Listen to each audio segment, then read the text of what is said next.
peep, peep, peep, peep, pew. You're done for, sir. Well, what's going on, Kiwi? Not a lot, really. Went for a walk today with no boot on or anything, and it was a wee bit tender, but it has to be done. Why don't you tell everybody what happened to your foot so they understand? I'll show you. I put an avatar up on my thing, so if I stop the video. Oh, look at that. Let's put a solo. Boom, look at that, dude. Those are some massive screws, I'm not gonna lie. I was shocked when I saw them, and I said to the surgeon, I says, "What are you doing? Building a hut?" And he just laughed. But yeah, that's basically screwed my whole ankle shut. You know, there's no movement there at all. Wow, that's pretty crazy, man. And if I was about 3/4 the size I am, it'd be no worries. Right. Scott, how we doing, buddy? Drawn Obsessed Jerry popped in here a minute ago. We got 5 people in here.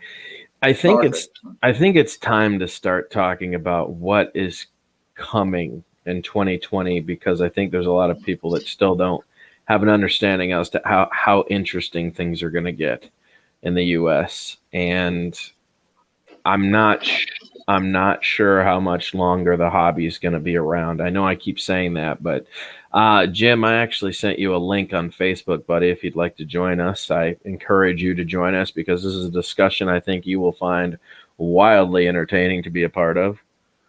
And you have a good knowledge base on these things as well, being a 107 certified pilot. So I would love to have you in here. So hopefully you can join us. American Security Act of 20. See, this is why I wanted him in here, because I knew he was going to have some good stuff on this.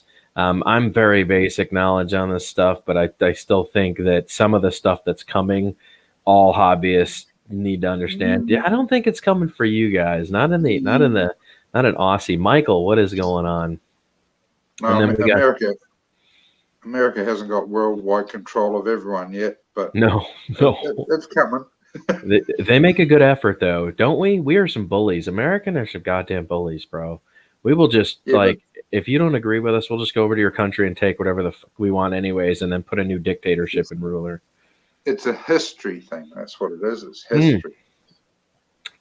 Like, could you imagine the first time, it would have been the English at the time, I think, set foot in this country. I think it was Indians all, basically. It was just Indians, and I think the English came over here, and, we branched off of whatever happened there. We came over here. I'm fairly certain there were probably a ton of Indians, and, we probably showed up like, I claim India for Britain, and I claim the U.S. for Britain, but that didn't quite happen. But I think the Indians were probably like, you can't claim us. And we were probably like, well, we can. We can claim you, and we will. We're gonna claim, and I'll tell you how we're gonna do it, with the cunning use of a flag. See, if we plant this flag, I claimed it. It's mine. Well, there's 500 million of us. You can't claim us. Well, I say I can, and I'm backing it up with these guns. Deal with it. That's how it went down. I'm fairly certain that's how that went down. Yeah, we're some bullies, man. Don't bring a knife to a gunfight. To a gunfight, right? Yeah. Too bad. We have a bloody history that we just choose not to go over in school. New Zealand's exactly the same. Is it? Yep. England claimed New Zealand, and they had the Maoris here, and they had the Maori Wars, and the English shot them and killed them and converted them to Christianity, and then they left, and then New Zealand became independent, and now we're having to cope with paying all the Maori claims through our government, which is not English. Right. I reckon send a fucking bill to England. It is crazy. And now Donald Trump is trying to pimp out our military to other countries. I am so confused by what's happening. I just don't get it. But that's for another topic. We're not here to talk politics and how we got where we are. We're going to talk about the future of where we're going. That's what this is Well, about, right?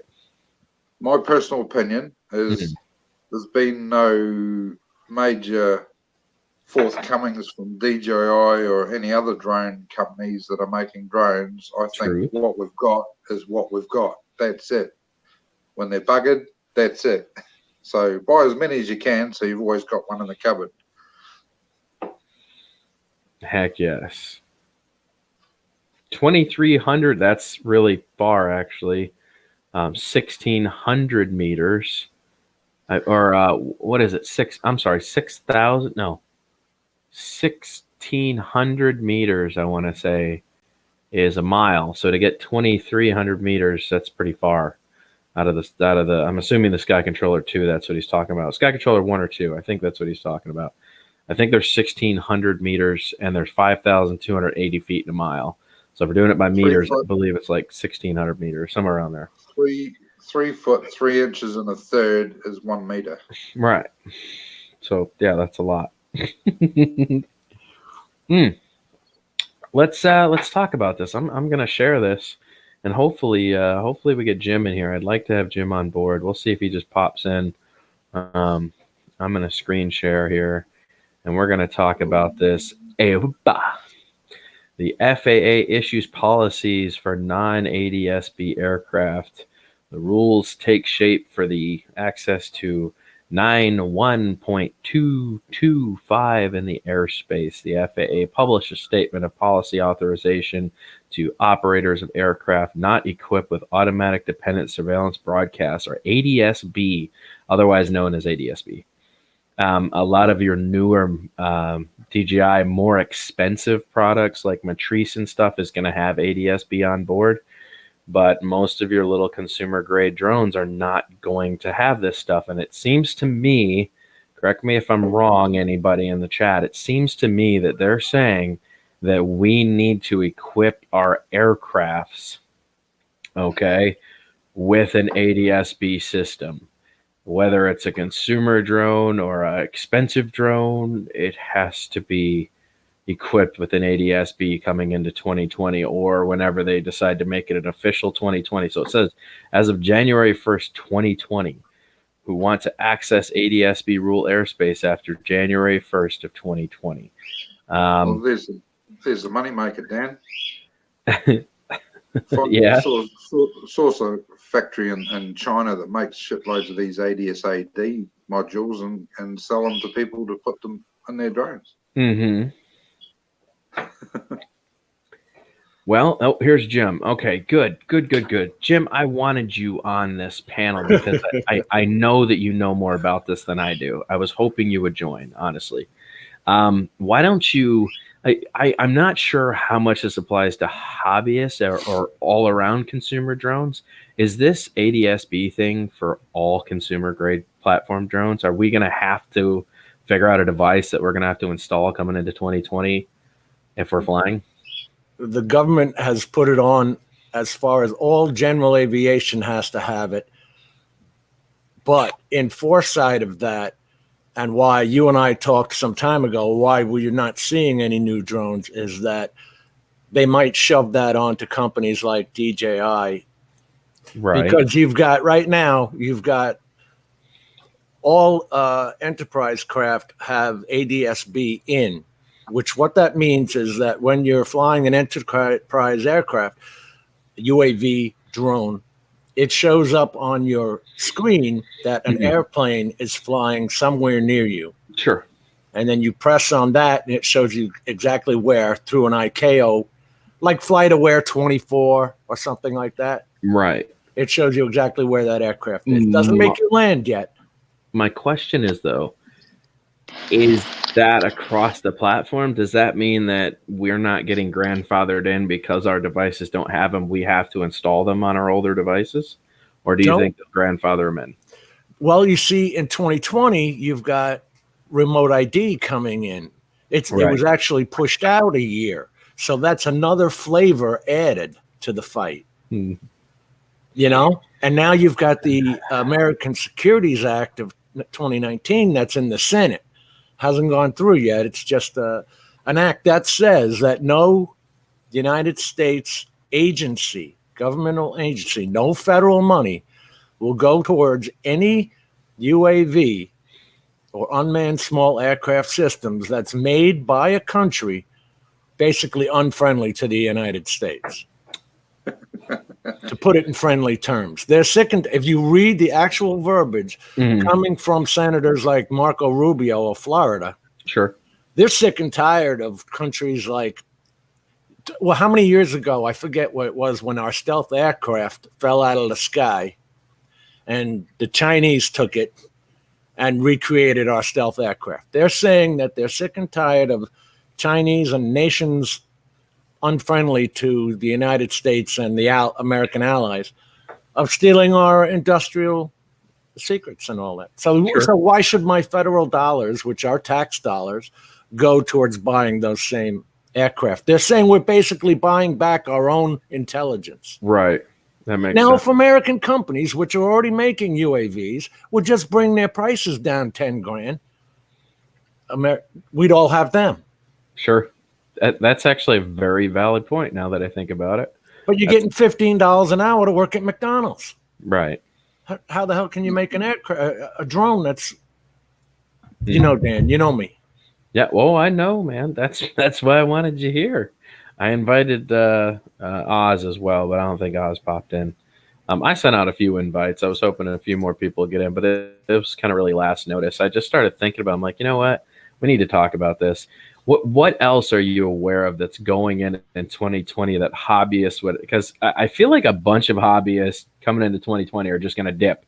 They're going to be done. There's like this. There's too much involved.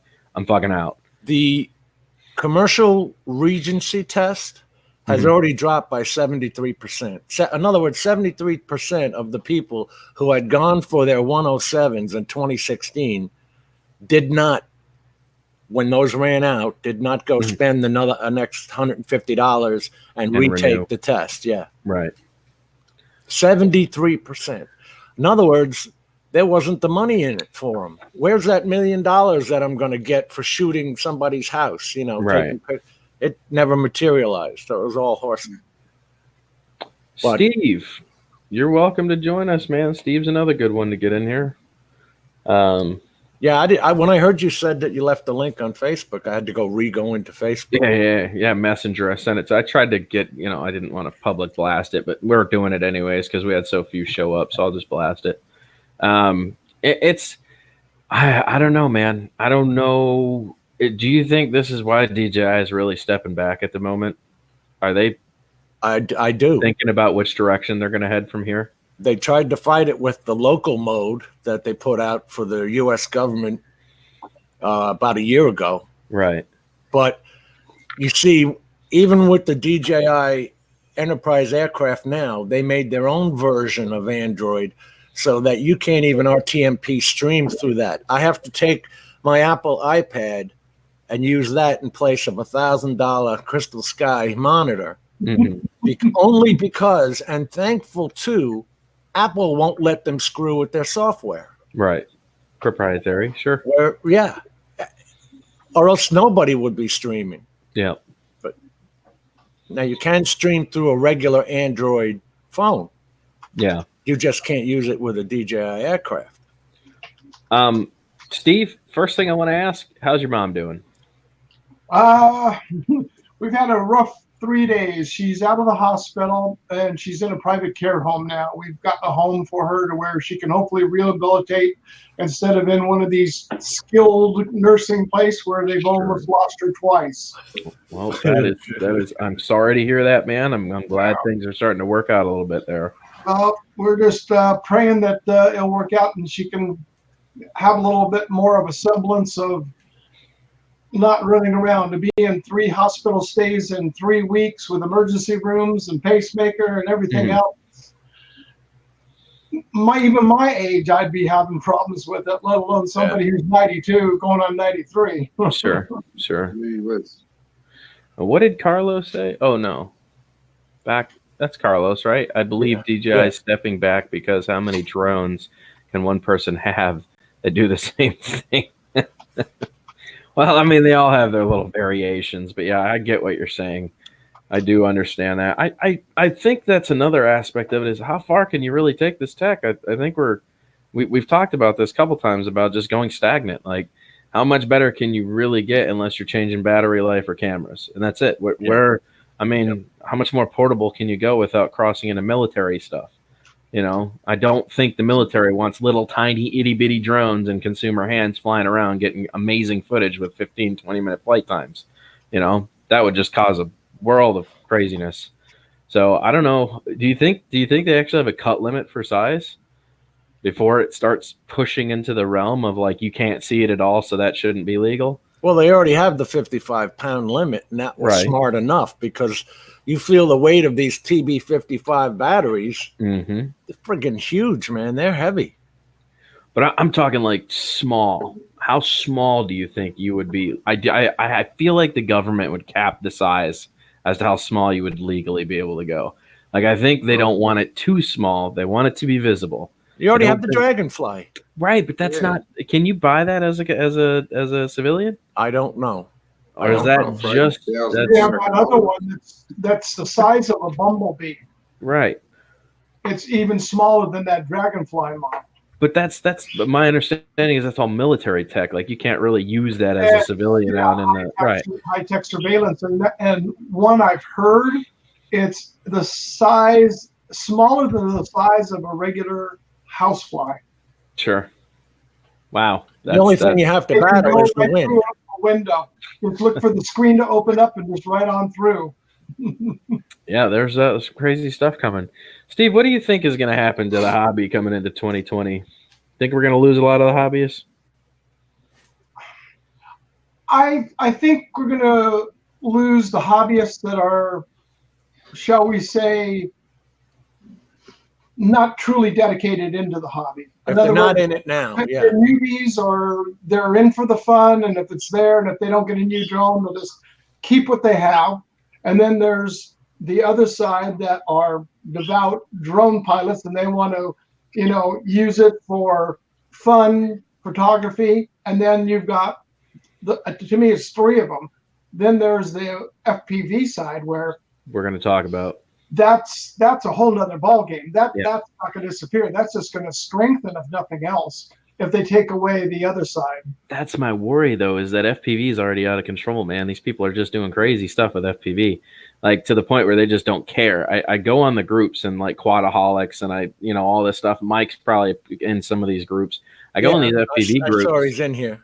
I go in these FPV groups and I just see people doing ridiculous flights that they know they shouldn't be doing, and like down the middle of streets while traffic is coming at them, going in between cars and then up over a power line through the middle of the town while people are walking on the sidewalks. And I'm like, oh my God, we're getting screwed. Getting screwed here. Like, you know what I'm saying? Like, I it's cool footage and all, but it's not okay.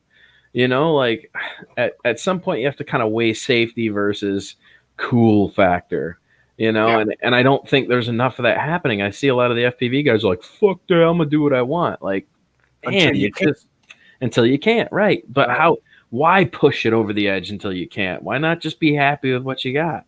Until your local congressman or senator is watching your video and saying, oh, hell no. Yeah. Let's see, Mike B's in here now. Hey, Dan. Yes. Kudos on that video. Which one? The drummer? The drummer video? Yeah, that was cool. That was fun, man. It was a good. I didn't expect it to be so long, but I had fun. I had fun with that video. That was it took a while to set it up because I had to get both guys together in the same place, travel to where they were. I haven't seen those two in a little while. So, Night Train, are you set up to come in? I mean, I can invite Night Train if he wants to come in, man. He's more than welcome to. Well, he's one I've seen him come out of steel buildings. Yeah. Underneath them and be able to fly for miles from underneath the steel building, and which is not supposed to be able to be done, but he does it. I wish they would just not just say whatever. I wish they would at least attempt to follow the majority of the rules. You know what I mean? Like, if I could wish anything on him. There he is. So here's Mike. Mike is video I did where me and Plummet FPV went and flew that Brando that was being built. I went inside and it was all steel structure all around.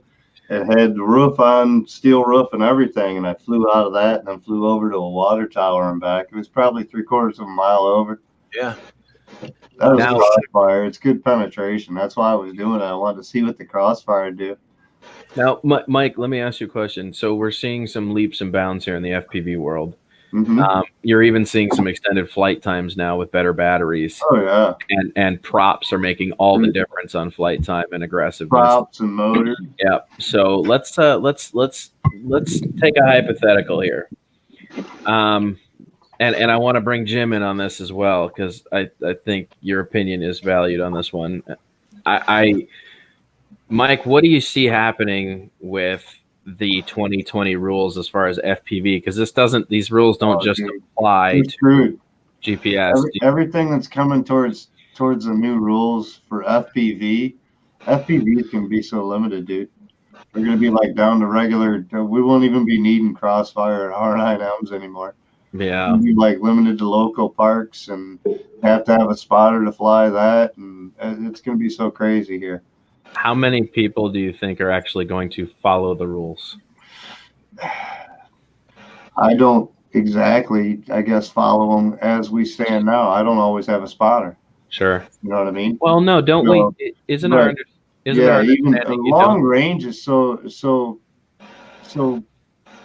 out there as far as what you need criteria for spotters, this and that and the other thing. Everybody doing mid-range to long range right now is breaking the rule. I guarantee it. Yeah. So it's only going to get worse. You know, the laws are getting more conformed, and they're still going to do the same stuff. They're going to get away with it as long as they can and go for the gusto. Now, Jim, do you think those rules like ADSB is going to apply to the FPV side of things as well? It's not a big chip. It's not a big chip. If they put it, all they're trying to do behind our backs, especially with remote ID, is just find you. However, they may be able to write that into the app. But think about this: FPV pilots don't really have a screen and an app that they're running on. These guys are running on just straight TX transmitters. All they're looking for is accountability, though. That's all they're looking for. Right. And they might make it kind of accountability on what's going on in the airspace currently. But how are you FPV or GPS or anything? They want to have that full accountability of airspace. But then again, Mike's not flying 400 feet high. Yeah, I fly it all the time. What, are you flying at 400 feet? Not all the time, but I do go up quite a ways. I mean, I've got tower dives on my videos that are 250 feet plus. You know? But it's momentary. You wouldn't. Yeah, it's momentary. If they put a rule in effect, it wouldn't really bother you. I don't think I've ever actually, except for maybe my GPS drone that does 500 meters. So it's like at max limit at 400 feet, really. You know what I mean? So other than that, I don't think I've ever been to 400 feet. I can't say that I have, even with an FPV quad. I don't think I ever have. I've been up there ways, but I don't know that it's been 400 feet. No, this is the whole thing, though, because over here, depending on how fast you fly in a commercial plane, is how high you fly. And the ones that aren't as fast, they got a limit, like, I think, to 20,000 feet or down to 10,000 feet. Right. Mm-hmm. But below that, below 1,000 feet, most commercial airplanes shouldn't be flying that low unless they're doing bloody crop dust. Well, that's the standard here too. We've got 400 feet as our level, and commercial pilots plane at 500 feet. So we've got 100-foot variance between the two. That's supposed to be a dead airspace, emergency space, this or that. Right. That they've deemed. Now, that's assuming that Amazon doesn't kick us out of the space. Right. But you get into the GPS and that's all good. You've got altitude and everything. But how many people here run a race quad or a FPV quad freestyle that has any GPS that tells you even how high we've been? I can't tell you how high I have actually been in the air with the FPV quad. I am seeing a lot. Like, you know, 300 feet, but it may be 500-600 feet for all I fucking know. Right. You know, it's hard to say. It's really hard to say unless you have that barometer on there that's giving you that altitude and everything else. And I find that that's probably where the FAA is probably going to go with our quads, is that they're going to require us some altitude type thing in GPS so that we and them both know where we're flying. You know but the ADSB isn't just for them; it's for you as well. You need to be able to register. There's an aircraft flying in the area, proper airspace and whatnot too. And there's other advantages to GPS. I mean, if your quad goes down, if you get some kind of GPS location, you might be able to find your quad a little bit easier, or this or that too. I've had people that have been flying out in open fields here in Michigan, and they lost a quad, and it was 3 feet high in cornfield. And if it wasn't for GPS locator on their quad and Google Maps, they would have never found it. Sure. You know what I mean? That's $500-600 down, depending on the quad. Mike B, you were going to say something earlier. You got cut off a couple times. I want to see if you still want to say it. Yeah, the ADSB, just to clarify it, that just lets you know where the aircraft are. Right. That doesn't report anything about your drone back to anybody else. But I thought they too isn't that because we're supposed to be running on that certain satellite sequence now? We're not connecting. But the geo isn't it right? Are required to have ADSB in and out. I'm sure there's a law stipulation that they haven't required quite yet that they have to use in order to have that access, but they're setting it up for it. You know what I mean? Well, that's what I'm saying. My understanding is that right now you're using basic satellite use. I thought they were trying to get us over, all drone pilots over, to a very certain GPS signal, not your standard. You're just connecting to a random GPS. I thought that if I remember reading correctly, they were talking about having our own satellites. They have changed out all the satellites. What do you think all these rockets going up from the coast are for? They're all satellite rockets. Right. Well, what we're talking about would require another transmitter to report the data of where you are. And that's not happening. Basically, the ADSB is a receiver that you will have with your new 2020 drone that reports the location of aircraft in your area. It will not report where you are. Right, but the remote ID does. Well, that's a year off. DJI already has remote ID, and they have since for years. You can identify your DJI craft right now. That's how they use Aeroscope to land your aircraft now. They've always had the back room. Something that they have to be able to GPS lock and be able to control your craft as well. The geofencing, that they're working, you know, with all the EMP, all that type of technology that's out there. Yeah, that's just dirty RF. They're just jamming the hell out of your signal. There's so much stuff that we don't know about that they have technology for already. When I was in the military in '93, my MOS was ground surveillance radar. We were in like an implantation of like sensoring equipment into the ground and like packed radars that go on our back, and then we can go out and set up a small radar and watch fields. But our MOS was being obsoleted at the time and turning over to what they call the 96 Zulu or X-ray or something like that, I think it was. But it was all the testing of the different drones that they're using for scouting and this and that and the other thing down in the military. That's where MOS was going to. And the technology that they had then is just basically starting to come out now as to what we're seeing in the drone industry. So, I mean, ADSB is 30 years old. We don't have access to yet that's out there. ADSB is basically old technology. that the FAA is just coming It's to an requiring. implementation to help them.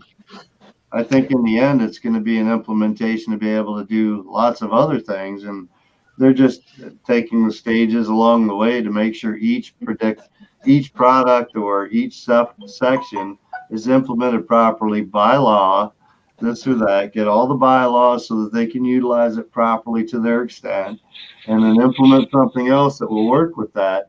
By the time it's all said and done, they're going to have control over everything. They're going to be able to link into your radio.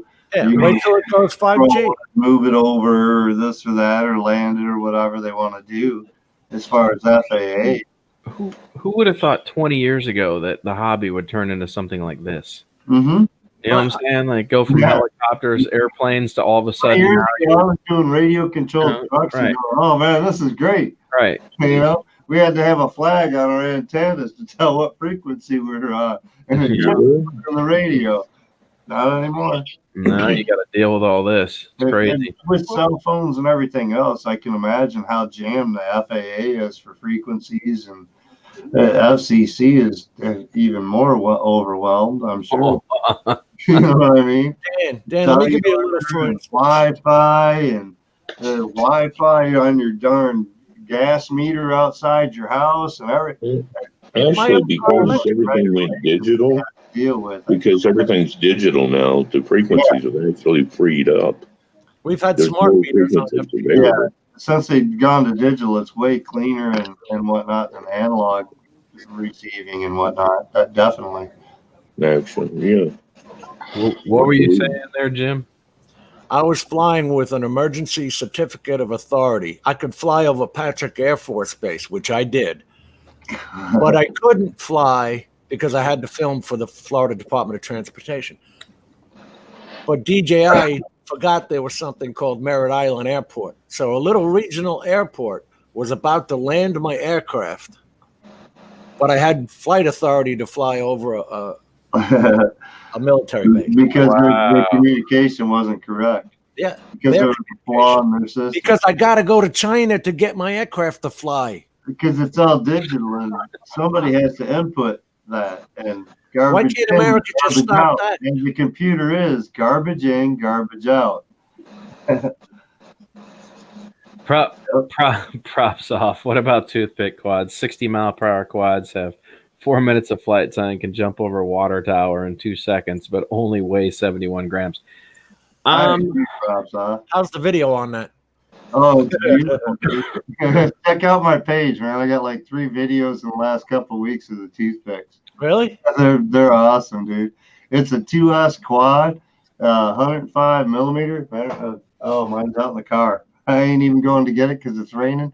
But yeah, it's packed up, ready for tomorrow. It's been raining all day, so I got all my stuff packed, charged, ready. Tomorrow's supposed to be sunny. I'm planning on lunch packs and stuff. But yeah, it's like a 75 to 100 millimeter quad. Weighs about 70 grams with battery. 71 grams all up weight, I think, is what mine's at. It does. They're going to deliver package. It flies like a 5-inch quad, dude. It flies like a 5-inch quad. You can put crossfire on it, so you've got long range and everything. Oh, dude, it's unbelievable. Dan, you look at the laws that were enacted by the state of Florida in 2016. We are the most open state as far as commercial UAV flight. You're allowed to in Florida. Right. It's already in the law, written in. They want it commercial flown. But yeah. Oh, yeah. Well, that's because there's tons of real estate opportunities around here, man. One of the reasons I feel that the ADS, the AIS that's going to be required, by 2020, and the ADSB circuit is strictly for commercial. So they'll know where all these aircrafts are in the air. It's a good safety point. There's no way of knowing where they are. And that's just, to me, my interpretation is, in my opinion, this is just one step on that way towards, Amazon and Walmart and all the big boys out there flying their commercial. Regulate that airspace. Yeah. They're going to know exactly where that aircraft is and how to divert from it. And that's what they're building their software for on the. Yeah, they're just preamble stuff. They're testing stuff and stretching their wings a little bit now and seeing where they got to go to cover everything. They've been doing it at 4 Right. sites forever. They got a 50-mile corridor in upper New York State. They've been doing this for 4 years now. Yeah, they've been testing a little bit here, there, everywhere. Down in San Francisco, LA, all that stuff. They've been doing a bunch of testing in Google and all that stuff. And there's just so much that's out there that is just testing stuff that you don't hear about because it's There's a whole society on counter UAV. You go on LinkedIn, look at all the companies that do counter UAV. oh yeah, LinkedIn's crazy with stuff. So last year, I'm sorry, so far this year, we've lost 35% of the sales on GPS quads. 35%. That is a massive decrease in sales. Yes. Those are very large numbers. Percent. And FPV did shoot up, but like Props Off just said, what's worrying me is how Props Off put it. Nothing against you, Props Off, but you said it. If I can't do this, then I'm going to fly illegal, or I'm not going to fly at all. Right. And That's what I'm worried about. That's like my main worry is that's what's going to happen. You know, You can look at ammunitions and guns, dude. It's the same way. If they can't get one legally, they're going to find it black market. They're going to do the same thing. If they can't do this legally, they're going to do that. They're drug dealing. And the government knows it, so that's why they're trying for something as old as ADSB. You know what I mean? They find ways around everything.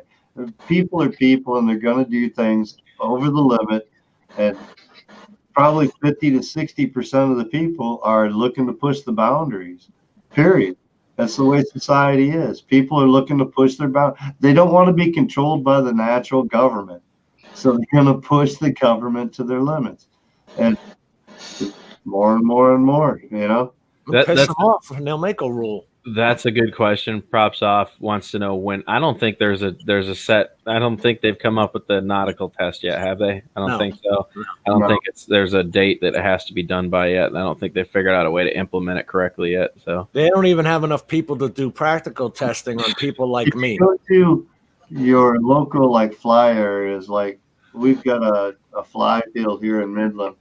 And if you go to them and you want to fly FPV or quads or this or that, they're going to have you do some kind of aeronautical flight test where they do, you go out and do a figure eight, and you got to be AMA certified on most of them and this and that. And yeah, you got to do line of sight flying, all that kind of stuff, just to make sure you know how to handle your drone. Or you're supposed to be flying by those rules. You get into the club, man. Now, Kiwi, you've listened to all this since we started talking, and I'm sure you're like, what the So let me ask you a question, man. What are your rules like? You're the only one on the panel that's not from the States. Right. What are your rules like over there compared to what we're dealing with here? Well, where I live is pretty rural. We've got 8 acres that I can fly around on here.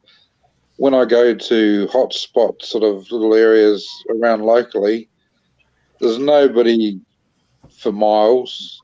I fly logically and use a bit of common sense, and that's the footage that you see on my channel. And because I've been in plaster and that, I haven't really got out, and I haven't really looked up the rules in this country. Nobody's bothered me, so I'm lucky. I live where I live, and I'm just waiting for you guys.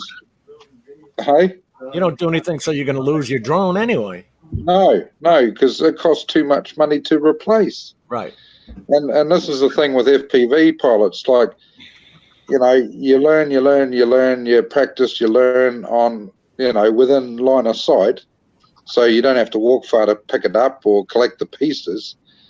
But when you do break it, it's going to cost lots of money. And, you know, motors, props, whatever that goes bang. That's why a lot of those FPVs are made of bloody Kevlar, so they don't break or snap. But they still will, because it's just the way they are. Sure. But no, I don't want to do FPV. If I do, I'll use those VR glasses with a DJI, and that's it. But I like to keep mine within my line of sight as well, because I'm only flying it off my phone, you know. So that's here's just a perfect my example. What's his name? Nacho Rolling came over to my house on Saturday. He was flying his drone, but he was flying it via a phone. he couldn't even see that I was sitting in my driveway. Yeah. Yeah. Why not? Why not? Watch his video. He put up his video. Did you? I could see you in the final image. I could see you fine. He didn't see me while he was flying. That's He said, "Oh, Jim's gonna be late and all that." I was already up in the air. His drone stopped flying because he flew near my drone. Okay, wait. What drone was he flying? Okay, Saturday morning I was doing my Saturday morning sunrise flight. He came from Tampa without me knowing, and went up to the local main road that I always, shoot at. Mm-hmm. He was up there, flew his Mavic Pro over my house with bloom cubes on it and all that. And I'm laughing during my video that some guy's flying their drone over my house. I'm waving to him and all this crap. The wife comes out. She's thoroughly pissed because I've had the cops here 4 times. Right. So she's like, "That son of a bitch, that's the one that's getting you in trouble." And I'm like, could care less, But when I flew towards him, it stopped his drone dead. It made his drone return to home. Really? In the first minute of his flight, because he posted his video and I already had mine up. So sexual interference caused it to return to home for whatever reason. Some random person? You know the person? Oh, yeah. It was not rolling. Yeah, it's a guy who was coming to visit him. Dennis. Natural who? Dennis Nacho Rolling. He does NACHO. Rides his motorcycle, does a bunch of drone videos. And I'll have to check out his channel. He's pretty cool. He travels all across the country. Gotcha. I'll have to check out his channel. Well, I didn't know he was coming, but he was using his iPhone on his remote controller for a Mavic Pro, and he couldn't see me sitting in my driveway. Wait. I wonder why that is. Him?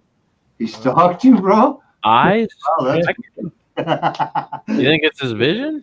I don't know. Because I fly a $200 Bebop too, and I can see perfectly through my screen. It's like 480 or 720. I mean, you shouldn't have any issue seeing at those resolutions. So he must have some questionable eyesight. I do He was up there pretty high too. Was he? Okay.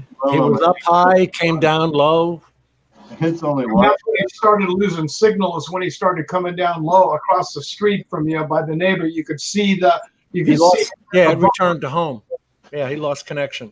Well, at least he didn't pull a Dennis Lovelady. Rest in soul. That poor drone. Right, crash it. That was a sad day, man. Yeah. Yeah, that thing. Dennis I think has some eye issues too. He was dealing with them. I don't know if it was the Florida heat.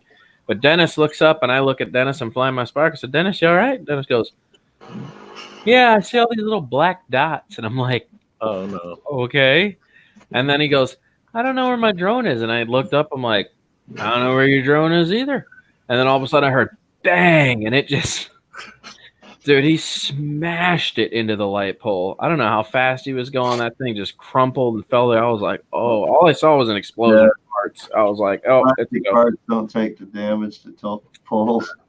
Well, he laid out on Not that like deal. an FPV quad. I've hit like 60 mile an hour and there's no problem, but you ain't gonna do that with a Phantom. Yeah, no, I'm not saying that he didn't make out like a bandit. I was just like blown away. I've never seen someone crash a drone in front of me. That's not FPV, I guess. Yeah, especially one that just came out. Like this was at the time when it had just been released, so he only had it for like a week or something. Just I cut a couple tree branches with my little HS100. It's a cheapie. It's only $300, so I'm not too worried. And it's brushed motors instead of brushless motors, so it's not like it's powerful. But it did like a return to home after I was playing around one time, and I went line of sight. I moved my location, and the return to home was beyond the tree, and it beeline right for the tree. That was just like a month ago or whatever. It hit the tree real quick, and it shut off and fell to the ground. And I think it's got a little rattle in it now, but it still flies great. right on, Scott. You know what the deal is. Dude, the Bebop 2 is a fantastic. I don't understand why people hate it so much. It's such a fantastic drone. It really is. It is just it's an amazing piece of machinery. You know? Chris. Oh, wow. We got Chris Hope in here. I haven't seen Chris in a while. Chris, what's going on? Chris says hello, Craig. Hello, Chris. Mr. Hope, good evening to you, sir. Good Yes. Carlos, yeah, he's saying hi to everybody. James Branch, if today have option for Bebop 2 or Spark, which is better? Well, I'm gonna tell you to go with the Bebop 2. Hands down. They both run 1080, except one gets a 25-minute flight time. The other one's lucky if it sees 8 to 12 minutes. Yeah. Don't get me wrong. Also, out of the box, the Bebop 2 will get almost 2.5 miles of range on a nice open area where you have to get the extenders, and you don't have to worry about direct connect wiring. It's so simple through USB. As soon as you plug it into the phone, it automatically bumps up the app and it's ready to roll on the Bebop 2. It doesn't have a gimbal it has to stress or worry about. It's all Linux-based visual stabilization. It does have follow me mode features, captive lock. It does have mission waypoints. Like, it's not even a question in my head of which one I would go for. One's open source and one is not. One is going to give you all the issues and it's going to look really cool and you're going to feel expensive because it says DJI on it, but you're probably going to have more fun with this option over here on the right. So... And in actuality, nowadays, if you can get away from DJI, do it. Best. Yeah. Yeah. Speaking of DJI and FPV conglomeration of this chat, what happened? Did like everybody lose interest in what drone they were going to come out with for the FPV drone for their DJI drone? Everybody got into the goggles and like lost interest. They were supposed to come out with goggles and a drone to come with the goggles, so you could do FPV with, and I've like heard nothing about the FPV drone dude. Since the goggles came out. I think they got so much backlash on people mad about the pricing of just the camera setup and stuff that they were like, we're not spending $2,000. Basic, $800 to $1,000 to set it up. Yeah, FPV. And that's per quad. Right. You got it set up. It's basic because you got to buy the module, but the module comes with what, 2 cameras, I think, if you buy the kit. So it comes with 2 cameras. So you only got 2 drones you can set it up to. So I've got 13 drones that hang on my wall, dude. That's a lot of money to invest. I could stand on the street corner for the next 30 years until I die and still not have enough money to buy an ice cream. Right. I'm not going to go there. I'll start a GoFundMe for an ice cream for you. No problem, James. Glad we could help, man. Yeah, so these rules, man, that are coming in are crazy. Did I miss any big ones, or are those just the kind of the big ones? We're getting the test most likely, and ADSB, but we're not having to deal with the other side of that, sending a signal back until what, like a year later, right? Remote ID has been pushed off another year. Okay, so we just really have the 2 big ones coming, and we also have to remember that they did change the weight limit to basically say if it's under 250 grams, it just means you don't have to register it. All the same rules still apply. Correct? Yeah, all these micros coming out for FPV are definitely the way to go for that. What's that?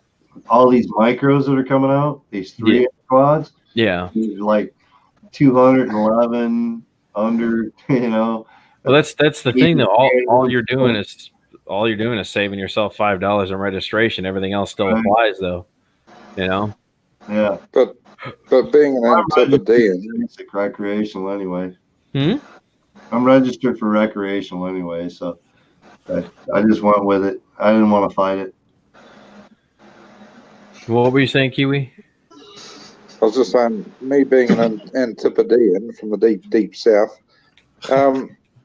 with all this new signal thing for drones and that, sort of making the aircraft see where all these little drones and that are on the ground that have got nothing to do with any flying of planes across the sky. They go across, say, a city, the big plane goes across the city, and then their little screen on their cockpit shows up, and there's just a splotch of dots where all these little FPV drones and drones are on the ground. Wouldn't that piss the pilot off? Yeah, it might be. Well, yeah, they could probably turn it off, though. You'd think they probably just have a setting where they could just turn it off. That's the other thing I was going to question. You think they're going to color code drones so that, like red is FPV and green might be like GPS? Do you think they would do a color coding system so you have an idea of what you're walking into or flying into? I think you go down to the local vet and get a chip in your arm, and you just scan it.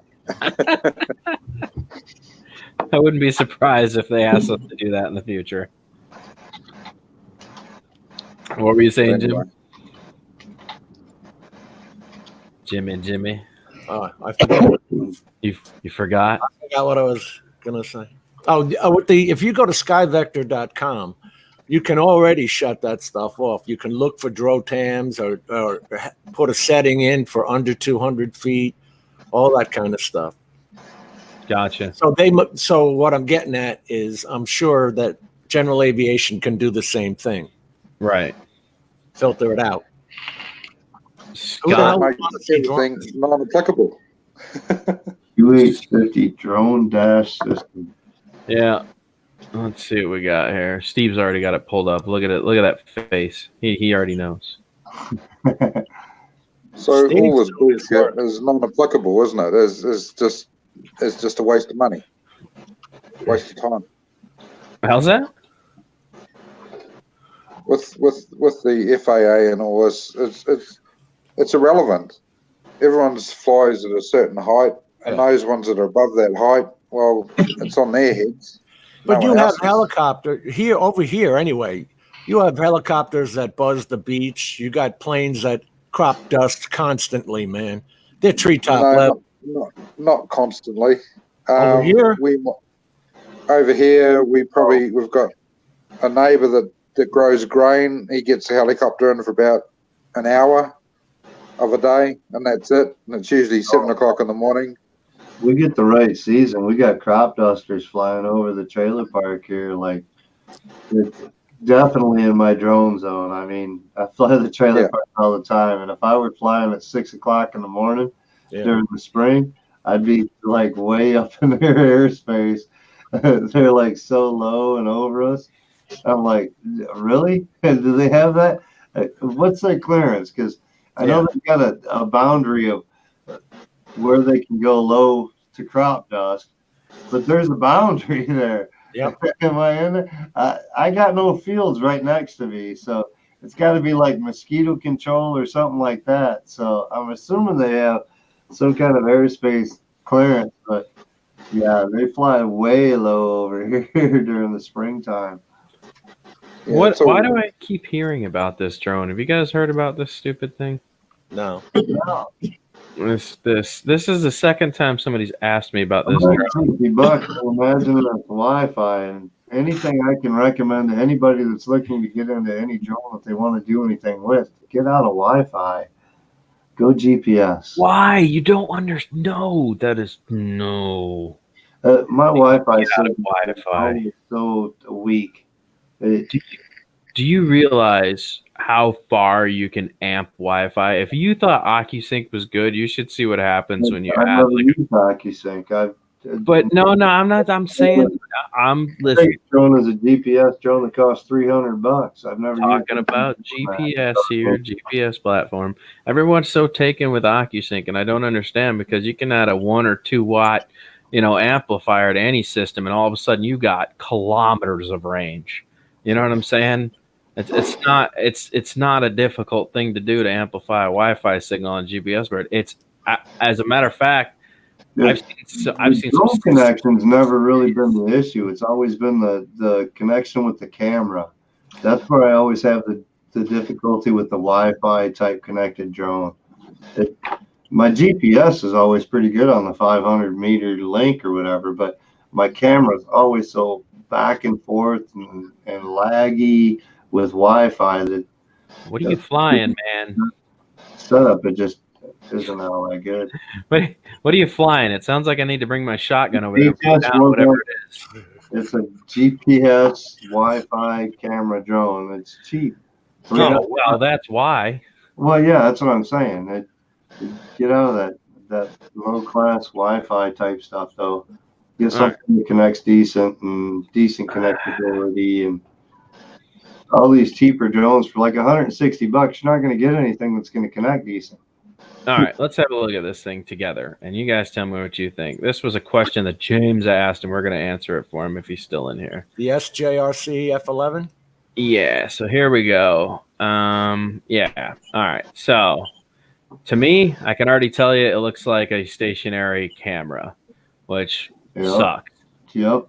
Right out the hole, and it's going to suck. Up and down at least. The other thing is this runs on 5G, which means you're going to actually have really good signal short range and really crappy signal long range for video signal. 5G is great if you're close.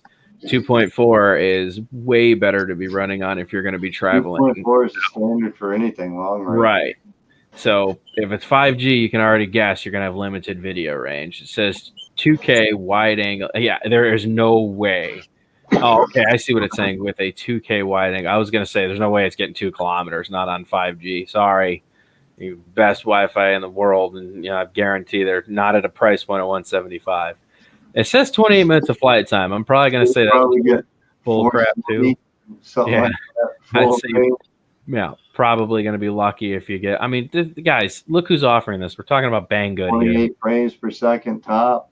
Anytime you order from Banggood, they always beef up the sounds of everything that you try to get, and then you get it, and it gets like 8 minutes of flight time and barely works. So, you get some extra batteries, though. Yeah, that's what I wanted, man. That's with 3 batteries. That's how long you get that flight time for. Yeah, right. With all 3, exactly. 1 battery without what? Without? You mean I gotta buy the storage back too? Jeez, bunch of cheapos. Holy mackerel! And I can already tell you right now, proprietary battery. So, but he used a promotional link and he got 10% off. Yeah. Hey. Oh, and for today, 41% off. Look at that. We're not trying to rag on whoever posted it or anything. No, James, it's not. Drone. He bought one. I hope it works out great for him. I really do. Yeah. I've got some cheapies too, You just make sure you limit how far you go with them and what you do with them. You're going to have some bad capabilities here and there, definitely. Because when that signal drops, it drops. Yeah. Exactly. Yeah. It's gone. It's either there or gone. Right. We got Roy from Norway. What's up, Roy? It's not Old like fire that drones TV in the cam where it slowly fades away and gets staticky and scraggly, and it's not like that. It's just either there or gone. I had that drone and gave it to my neighbor's son. Well, Scott, why don't you tell us how it was? Yeah. Oh, I guess he must be typing something big because he still hasn't responded. Right. If it sucks, just write turd. We'll be What's good that? with that. What's he showing us there? Right. Hold on. Later. Boom. There you are, Oh, Mad Kiwi. Go ahead, show us. You told me about that, the Rova. This is that What a heap of selfie shit. drone. This is that selfie drone. He's got to do it one hand. Super chat. Oh, dude, $10 worth of nuts. $10 super chat, my man. I wish I had cannons I could blow off like melon them. Look at that stabilization. Looks like a Skydio. It kind of does, doesn't it? Thank you very much there, Roy. That thing's huge. Oh, wait, there's more. What, was that an extra frame that you pulled off? What the hell is that thing? Where's the rest of it? That little cube has to go in there. I took the top off it just to lose some weight, but shit, it is heavy. And I gave it to a mate who's a really good drone flyer, and he gave it back to me. He said he can't fly the bloody thing. Is it made out of metal? It looks No, it's plastic. It's got 2 batteries, and it's got a 12 megapixel camera, So I'm going to take the motors and the props off and give them to somebody to make something out of, and I'm just going to have it as a camera that can be remotely controlled. Where's That's the flight it. controller? It's underneath the yeah. It's Oh, it's okay. there. Boom. It's Under there. I think God. Stephen had a couple of those. Deals with the piece of paper. But it's got sensors, cameras. Yeah, I'm pretty sure that's the same thing Stephen had, ain't it, Dan? I think he did buy it. Yes, he thought it was going to work for his backyard. Oh God, a fixed camera. Throw that in the trash. Yeah. Do you want me to With send? lights. I'll tell It's you got what. lights on. Here, I think you Kiwi. can point it down. Isn't that adjustable by hand? Yes, but it's still a fixed camera, meaning that Right, you fix it in place and then you fly. So, Kiwi, here's what I'm going to do for you. I have this bottle next to my table right now. I'm going to go ahead and urinate in it, and then I'm going to put it in a box, and I'm going to ship it to you. And when it gets there, I want you to pour it on the drone and say I peed on it, okay? Yeah, okay, right. Good Yep. man. Yep. Good man. Thank you. But like I said, I'm going to take the props and the motors off. They're brushless motors. That's as bad as It's shit. It really is. I only got it for the camera, and it only cost me $40 New Zealand, and they sent it. It was like brand new because they couldn't fly the bloody thing either. So that's what I'm going to do. A remote control camera. This is an FPV drone, Dan. Look at that What is camera. What is this thing? Hold on a sec. Hold on. With Let a me fixed solo layout. camera angle. FPV with a Ew. fixed camera angle. Ew, What? ew, ew, ew, ew, ew, ew. Dude, What's the point, man? it says 35 mile per hour top speed, but if you hit like What are you 20, staring at the ground? yeah, it's like what the hell? Ugh. It was like $70 from it. I don't understand. It does actual Wi-Fi though. It does 5.8 Wi-Fi, like to my goggles.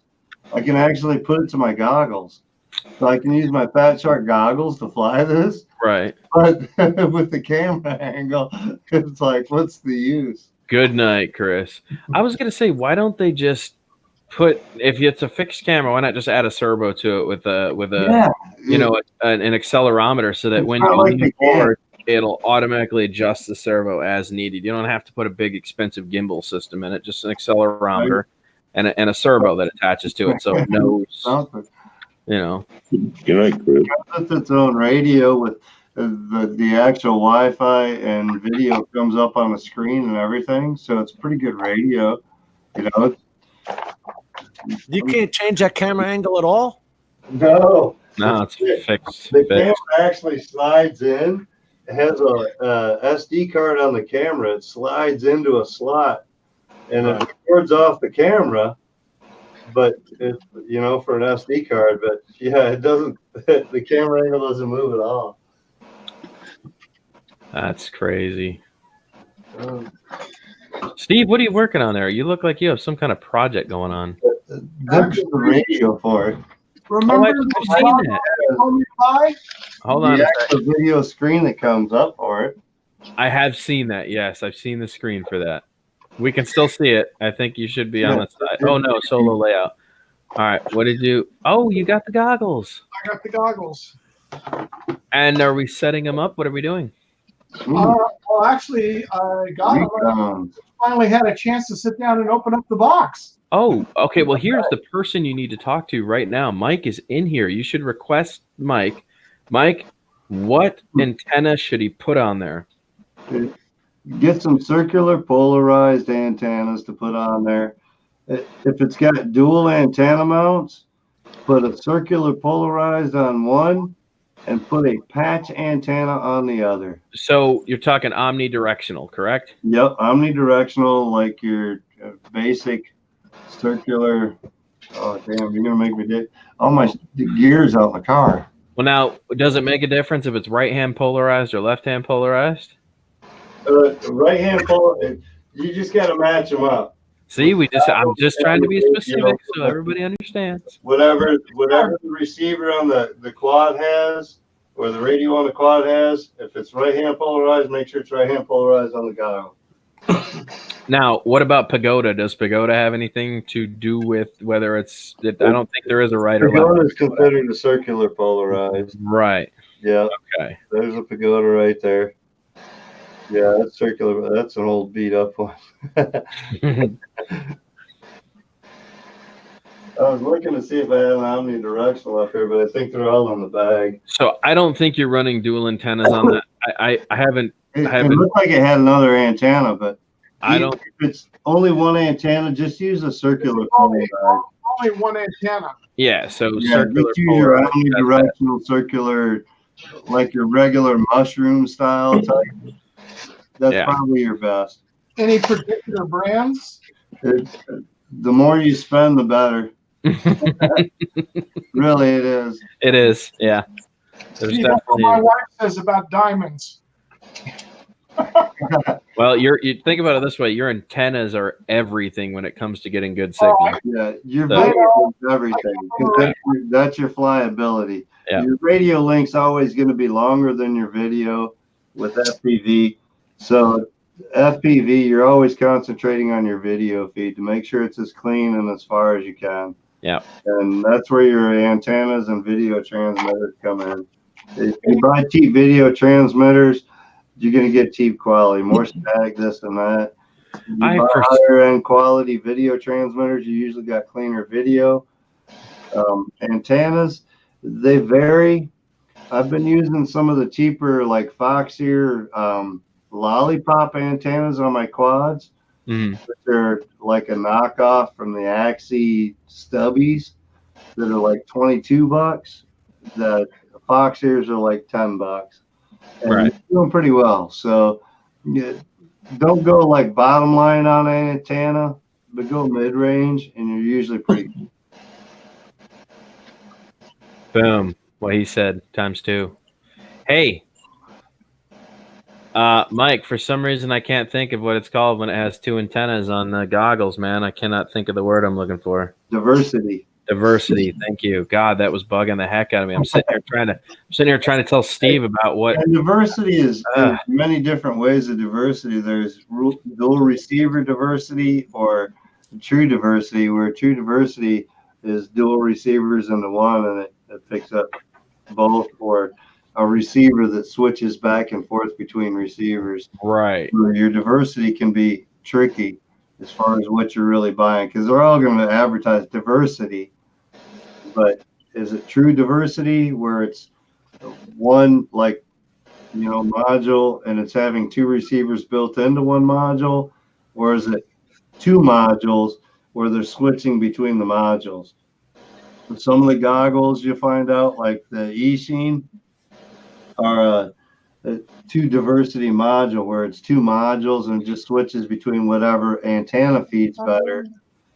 And some are where it's a dual diversity module where it has 2 modules built into one that fixes on the module part, not the antenna part. Right. Hey, Mike, I just want you to think about this while you're sitting there. I'm teabagging you right now. That's all right, dude. Good night, Cardozo. If we had another person, then it'd be a little bit better because you're really teabagging my shoulder. Actually, we just had somebody drop out a second ago. I was trying to tell the joke, but Kiwi was doing this and you were still talking, so I almost got you. He wasn't even looking at the screen. He's just chatting away. No, I was glancing at the screen. I saw you over there doing motions, Joe. Yeah, I was about to like totally just be like, yeah, you like that, but yeah. And then all of a sudden I shifted over. I was like, all right. What? Come on, man. Hashtag grow a pair. I'm trying to be professional here, man. Well, I'm definitely not. Welcome to drone worship. Oh, well, hell, is it a long time? Oh. Just for your stream, brother. What is that goggle said he got, that Recon? What is that? Is that any good? So I suggested that if he's going to buy goggles to try FPV, he should probably just go with Fat Sharks because they make a decent set of box goggles. Right. And so I told him, why don't you go ahead and start with some, like if you're going to spend the money, they're fairly cheap. What'd you get those for? Like $80? Yeah, I think they were. That's a good price. Right. So they actually, and those were the version 2, correct?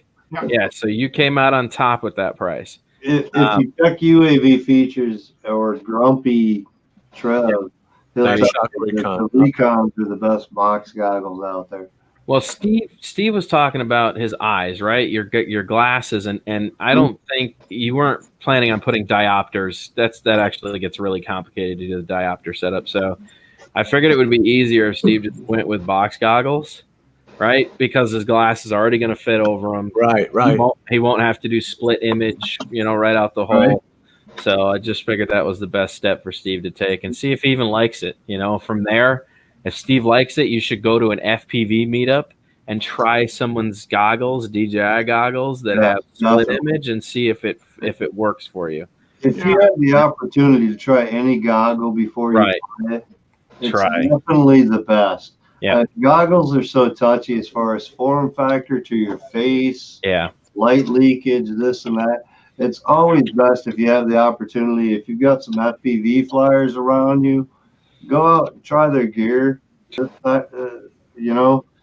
see how they fit your face before you go spend the money, because goggles are not cheap by any means. I mean, you can get some cheaper goggles, but you're probably going to upgrade in the end, And so to go out and be able to try some goggles, if you're looking to invest that money, you like FPV or that aspect, definitely try some goggles before you invest if you can, because there's so many. I've heard so many people going out and spend $500 on a pair of Fat Shark HDOs or this or that, and I got light leakage because my face is too skinny, or they don't fit my face right because I wear the glasses or things.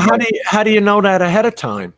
That's why I say go out and try to find somebody that's got goggles and try them on if you can.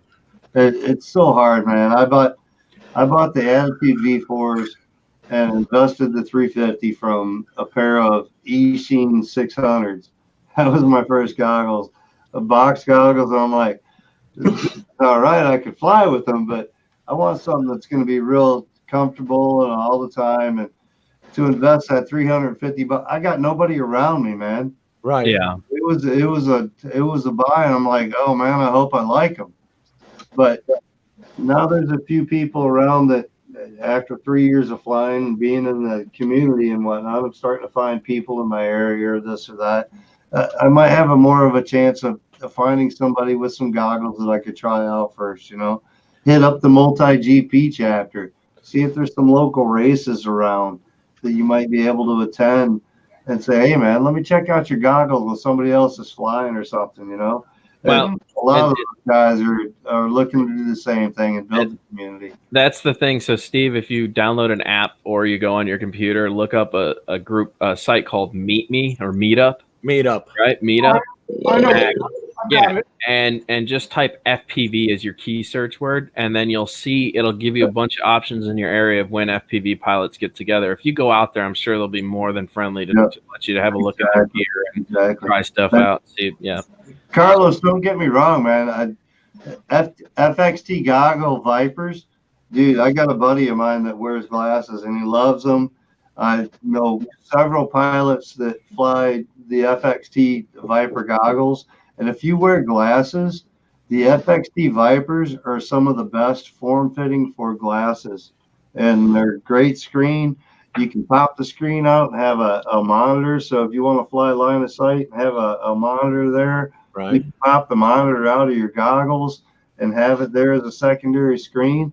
Later, if you upgrade to the HDs or Fat Sharks, you got a spare set of goggles you can use as a like ground station for people to watch as people come up. Hey, what are you doing? You can give them a little view of the ground station and they can see the actual view.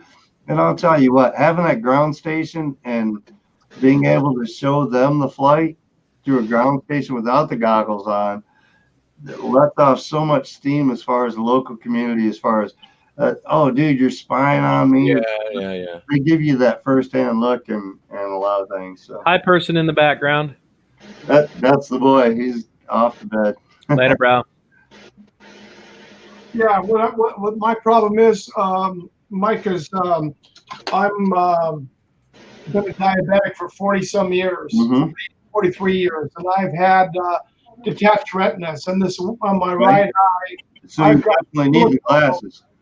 I've got silicone over it. I'm technically blind in that eye, and that's why I wanted to get a halfway decent pair to try out, see if it works, and see if it's something I can actually go in.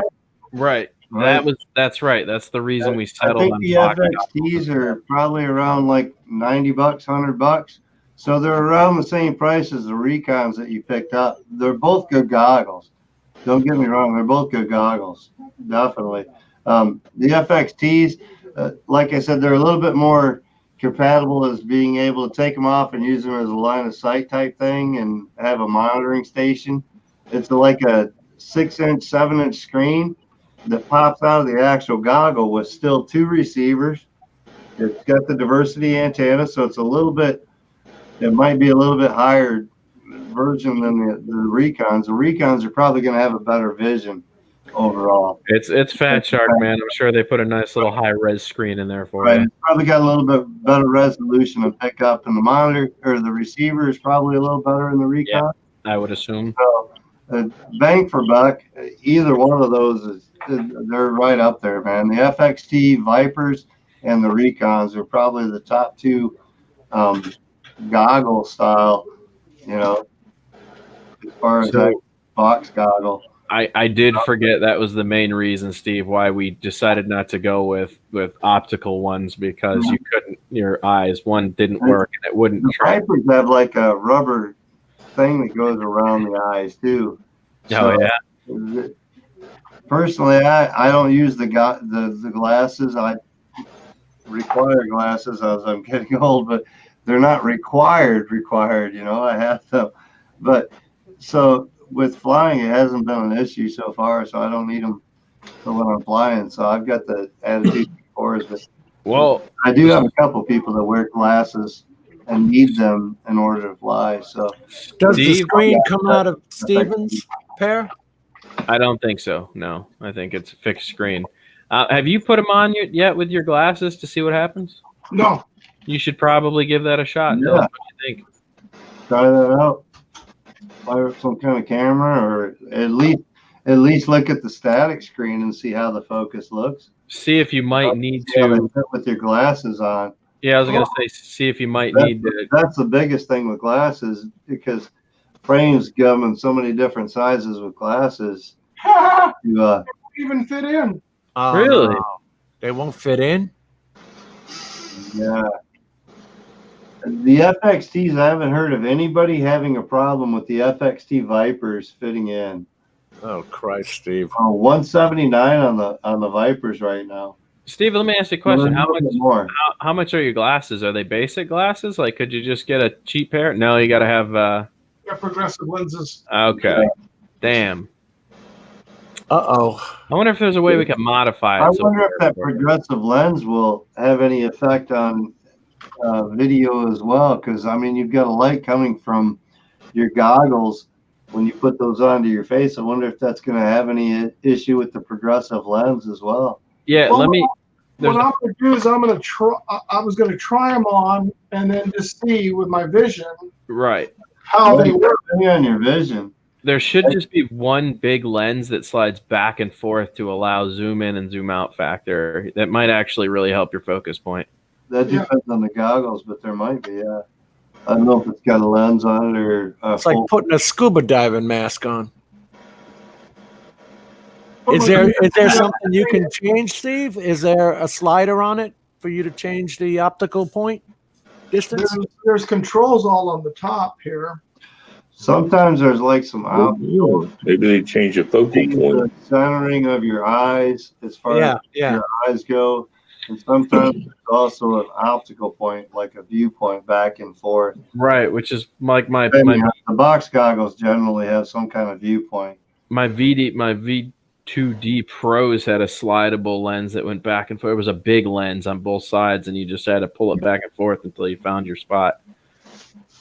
What do you think, Steve? Are we sending them back, Steve? I think so, because of the glasses not fitting in there. John in the chat was talking about some glasses that just sit there and pinch your nose. These are the VR 600s right here on my cam. and they've got a slider on the side. What? Yeah, that's what my VRD2 Pros had, a Yeah, slider. these are the VR600s, the cheaper ones. VRD Pros are pretty much the same thing, but yeah, they've got like a slider on the side. It's a plastic lens magnifier that's inside, and the sliders on the side actually move it back and forth. It's just a plastic screen in there. But Steve, read what John's talking about in the chat. Yeah, He's got some glasses he got for $10 off of Amazon that just pinch your nose. He's got the Recon goggles, Oh, right? I didn't adjust the straps either. I mean, they're all adjustable. right. No, but he said RC Funds Diversions. Look at that, his comment a little up. He says, I've got the Recon goggles and they do not fit over my glasses. But for $10, you can get the Prince. What the hell is that?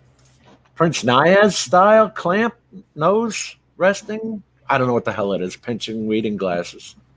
I don't think Steve would go with reading glasses. Yeah, I don't think the glasses have any arms on them. They just rest on your nose. Right. Well, how do you keep them on? No, like the Morpheus glasses. That remember the ones where you just like put them on the bridge of his nose. You gotta hope those glasses fit your diopter dimension and hope they work for you. Yeah. Wouldn't they fall off? Why wouldn't they fall off? That's just a quick fix. Because they just pinch your here. I'll show you the goggle. Or the At this point, Steve, I'm thinking you're better off to send those back and try for the FXTs.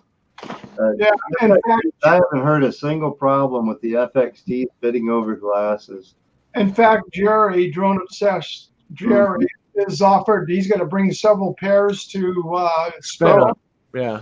and I can price Able to there. try it on, yes. Yeah. Well, Jerry or Carlos said that. Jerry says I have wide glasses and the FXTs fit inside with no problems. Yeah.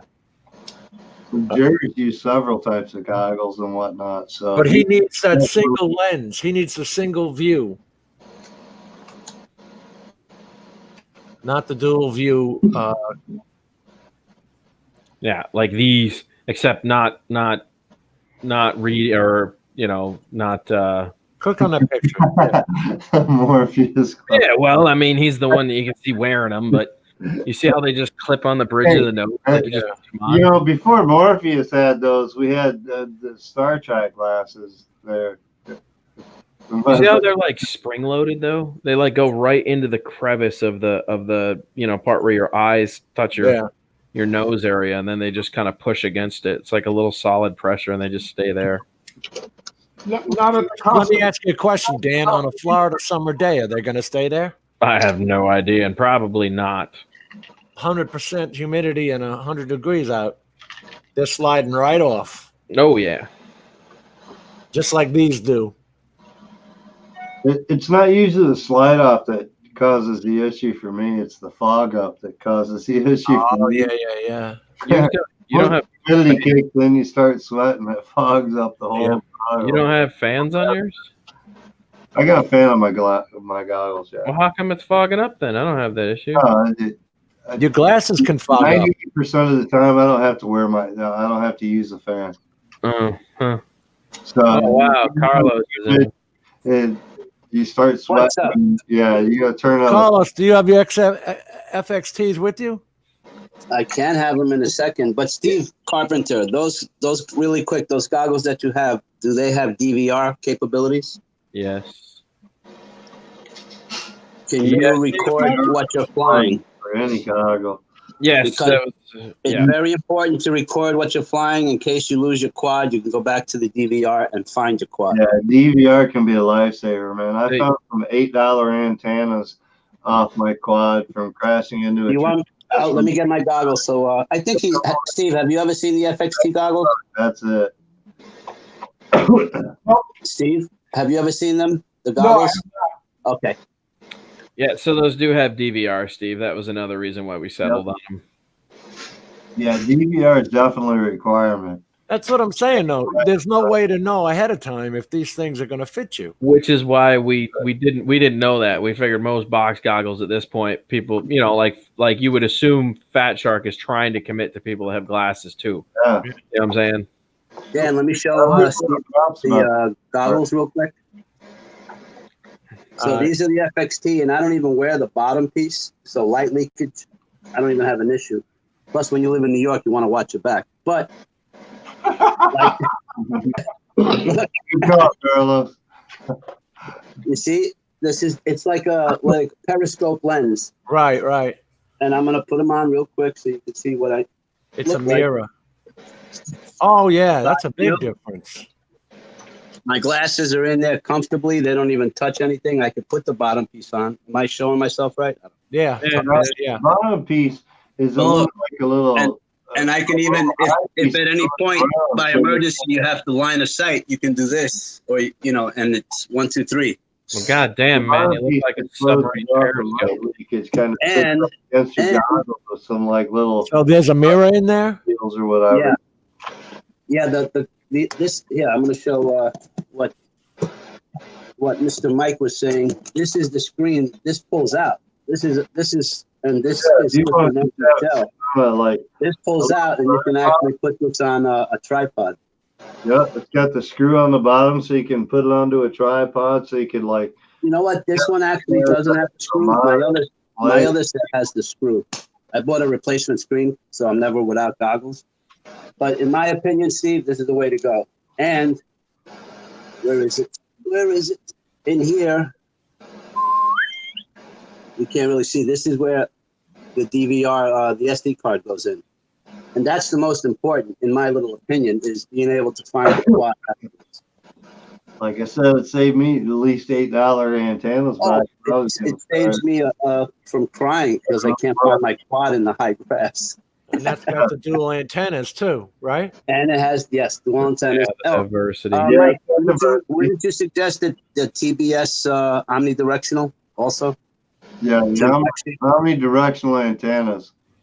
The basic. I'll tell you the two antennas I have as well. Monopole antenna. So you definitely want to upgrade to some like circular polarized diversity type antenna. So I have. What is this one? The Menace. Where am I? Pagoda's great. Yep. That's your circular polarized omnidirectional. As Mike said before, the triple patch. Yeah, triple feed patch. And I'll put it together 1, 2, 3 so you can get an idea of what it looks like. The patch you just so when you think about it, the patch is directional. So it's like 120 Mike, right in front of you. Go outside like the feed blade.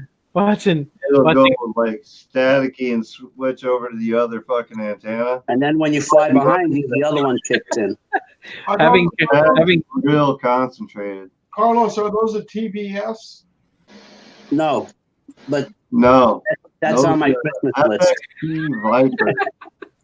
Having Carlos and Mike in here is fun because you guys try to overtalk one another and you just keep going. If I'm doing it, I'm doing it accidentally. Mike is definitely higher, more knowledgeable than I am. It's fun though. You'll start and then he'll start and then you guys will just. I'm sorry, Mike. I don't mean to. StreamYard is bad. I'm not paying attention. I apologize. Lag for YouTube and everything else. It's real crazy lag. It's good for free, but I'm really thinking about upgrading to Zoom myself. I don't have lag issues. How do you guys have lag issues? Dude, look at your stream on YouTube and then look at your stream. Oh, yeah, but I'm not watching the stream on YouTube. I'm watching this. Dude. It's way delayed. Dan, just put it on the camera 1 second for me. Yeah. So this is the directional antenna, triple patch. Yep. And this is in case, you fly around you, behind you. That's good for flying in any direction. The patch is good for flying in front of the patch only. Right. Only in front of the patch. Maybe 40 degrees each direction, Mike? Angle on the patch. Right. It's gone. So what happens if the drone one other thing. Let me show you. You see what I'm talking about now? I didn't hear him. I'm excited to show Steve. That's all. And you need this. I know. This is the battery to make it work. And it sits in a pouch. Dan, are you naked? Is that why you're laughing? So you're not answering my question. You're saying that does the front and the back. And for a brand new flyer, there's probably a doggone good chance that drone's going to end up on the side of me. Now what? Then that's when the omnidirectional kicks in. It's Okay. all around. So you'll notice the immediate switch over between antennas as soon as you get behind yourself. You'll start noticing the further you get behind you, it'll start to break up a little bit. Okay. That's just part of flying FPV. As you get further away, it gets worse, and then when you start coming back, you'll notice it'll get better. And then as soon as you pass yourself and the patch antenna picks it up, all of a sudden it's like massive, night and day difference. When you have a I know that's going to happen, Jim. I already know that's going to happen. I'd be doing it too. That's going to go up and down. That portion. I'd be So right look. there with you. At the end of the day, you're going to spend almost $250 for the battery, the goggles, and the 2 antennas. Just so you know. Oh, and an SD card. SD cards. $100 you get Fat Shark. Say again, Mike? Another $100 you get Fat Sharks. Yeah, but they won't help him for the glasses. Then he'll have to get diopters. Them glasses are going to be the thing. That's the only reason I would say this. For glasses. Anybody with glasses, I definitely He recommend. can't do diopters. That's what we were talking about. 'Cause it was Those FXPs are definitely. I've never heard anything bad about anybody with glasses with the FXPs. You got $100. Recons, I've never had anybody that was local that had them, so I wasn't sure on the Recons, but Super chat. yeah. I don't You got to see be careful with those Recons. Let me tell you. Haha, just Yeah, kidding. those Recons. Cold Fusion Jones. Recons, Can you super chat? Oh, I don't know. It didn't come through. It's still stalled. Well, Roy, thank you. I guess it's stuck somewhere along the lines. Why do you hate DJI drones? The heck? Why is my chat frozen? Now that Digidat Zero. Well, you got Super Patcher and No Fly Zone, and Digidat does put out a lot of good information on doing it yourself. You actually don't even need No Fly Zone if you use a Dumlore and Super Patcher. Did he really send $100? It says NOK 100. NOK 100. So whatever his Maybe it stands for nickels or quarters. I don't know what that means. Steve, this is the bottom Well, piece. thank you very much. Super Patcher that removes all the restrictions, yeah, and the No Fly Zone. But the like third world country, and you got like $3 down. I do have to, yeah. Well, you got to remember the transference between Right. NOK to US dollars. Right. PayPal and all them get done with. You got $3, bro. It's 11 cents to the dollar. Well, it's all good, man. That's Whatever it is, dude, it's Hey, man, awesome. the dollar helps the Sounds thing. good. Thank you. We'll He take said it. Norwegian krone. That's interesting. I know. it is, dude. It's awesome. There you go. A Norwegian krone. That's Okay. cool. Okay. That's a new one on me. $11.09. Cool. What is it? Well, 11 cents to the dollar, so it's $11. Well, it's not. Yeah, okay, that's interesting. You might have Listen, got half of something's better than all of nothing. But he's right on what he's saying. Super Patcher and Dumlore or at Digidat Zero, there's a plenty of information out there to bypass DJI's restrictions. But you have to do it yourself. One more show for Steve, Dan, and then I'll. Okay. stop off. Yep. Well, thank you, Roy. Awesome, man. I just So learned look. something. Norwegian something. That's crazy. This Oh, is there you the bottom piece on it. That's to block out all that extra light that you get from having it open. You can still fit them. Kit. So you can really close it off and put your goggle. A little bit of light leakage here, just a little bit. Yeah, but is the screen bright enough that you don't need that? Yeah. Yes, I never fly with the bottom piece. Yeah. He Never. doesn't even fly with the bottom piece, and he gets glares and this and that, and still doesn't have a problem. Yeah. So I mean, yeah, they're pretty top notch. You'll be very happy, Steve. The recons I couldn't comment not necessarily on because I hadn't heard anybody with glasses wearing them, but they were supposed to be a gray goggle. That was my only issue with those. But the FXTs, I've never heard anybody with glasses having an issue with the FXTs. With all the attachments that they come with and all that, everybody's liked them. So, And it's a single screen. Yeah. yeah, it's a single screen diversity module. You know, that's a solid point. Module. It's not one module doing diversity. I would need that too with my vision. Module. But literally, that's a solid point. Would it be considered visual line of sight if you didn't have the bottom on? Because if you just wanted to, you just look up and see where it's You at. look up. Yep. Yeah. I wonder if you would actually need a spotter in that scenario. It's also called self-defense. Preventative measure. Look, these are one of the EV800s, Gotta watch them back. and I couldn't put these into my glasses into these. It's probably the same size as Steve's now. Well, Steve, Yeah. we made a bad decision. I'm sorry, man. And we should have looked into the. I didn't even know those goggles existed. How would you know? They don't even Well, that's tell what I you. said. I was trying to figure out a box set of goggles that would I don't know help. why he would ask you. Whoa. Breaking your jaw. Whoa. Going. I couldn't resist that one. Come on, Dan. Oh, yeah. Rewind. All my friends have a low rider. Show them how easy it is. There's a button. Drop down. Dan knows he can tell me to go to hell anytime he wants, That piece he was holding did look pretty small. and I'll still love him. That's what I'm saying. When you're buying these things, how do you know if they're going to fit you? Dan will do that. Yeah, I guess you don't. Now that I know, I'm going to look at the dimensions. He's going to measure his glasses and everything. Well, Yeah, it's yeah. easy enough, right? They'll fit with what's his name? What's the name of that gay singer? Elton John glasses. You'll still be able to wear them. Elton John. Not the glamour glasses, right? The regular glasses. I hope. Yeah, but I don't think he's going to wear those glamours. I can't see Steve with glamour glasses. Design on them and stuff. Like You color. can keep Velos with the shade.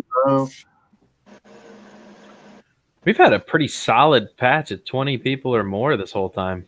Oh, geez. What are we They doing? must love you, Dan. I don't know what it is. No, man, that's kind of strange. We dropped below 14 at one point and then shot back up to 22. So apparently we're keeping things interesting. That's because it's a learning channel, man. We just learned about the Norwegian Chrome. Right. We just, yeah. Don't buy goggles until you measure your glass. Felix are going to be going crazy tomorrow. And we're throwing a little drone stuff in there. A little true. drone regulation. This is Good true. night, Scott. Felix are going to pop up with a Dan's back. Steve, your glasses won't go into those at all? No. Not at all? Apparently You don't not without like some the, mods, maybe. without the arms or whatever they call these? Later, Scott.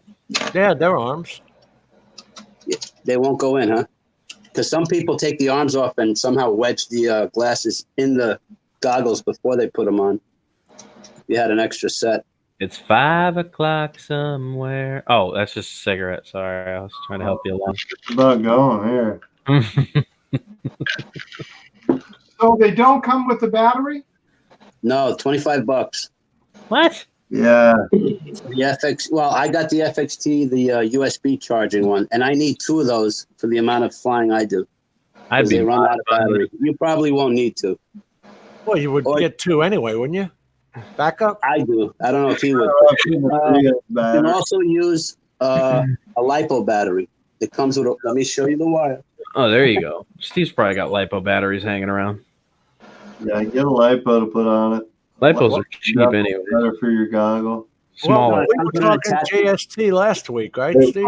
Yeah. Are those version 2, Carlos? Yes, sir. Yes, sir. I think Carlos showed the 18650 pack, the Fat Shark pack. And I bought that like 3 months ago. See, it has the USB little port. The 18650.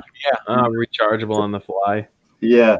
It takes for free to have. That pack, man. My You can use stretches XT6. out and pulls out now. So I've already Whoa, look at that. 3 months. Is that an XT30?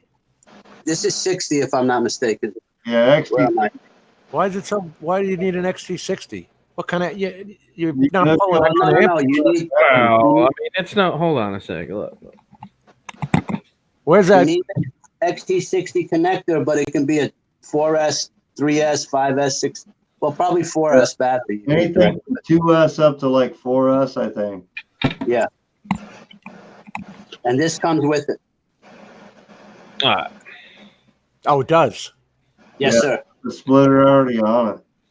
So you can plug Jerry's saying in there that any LiPo 2 to 4 cell will work on the FXTs.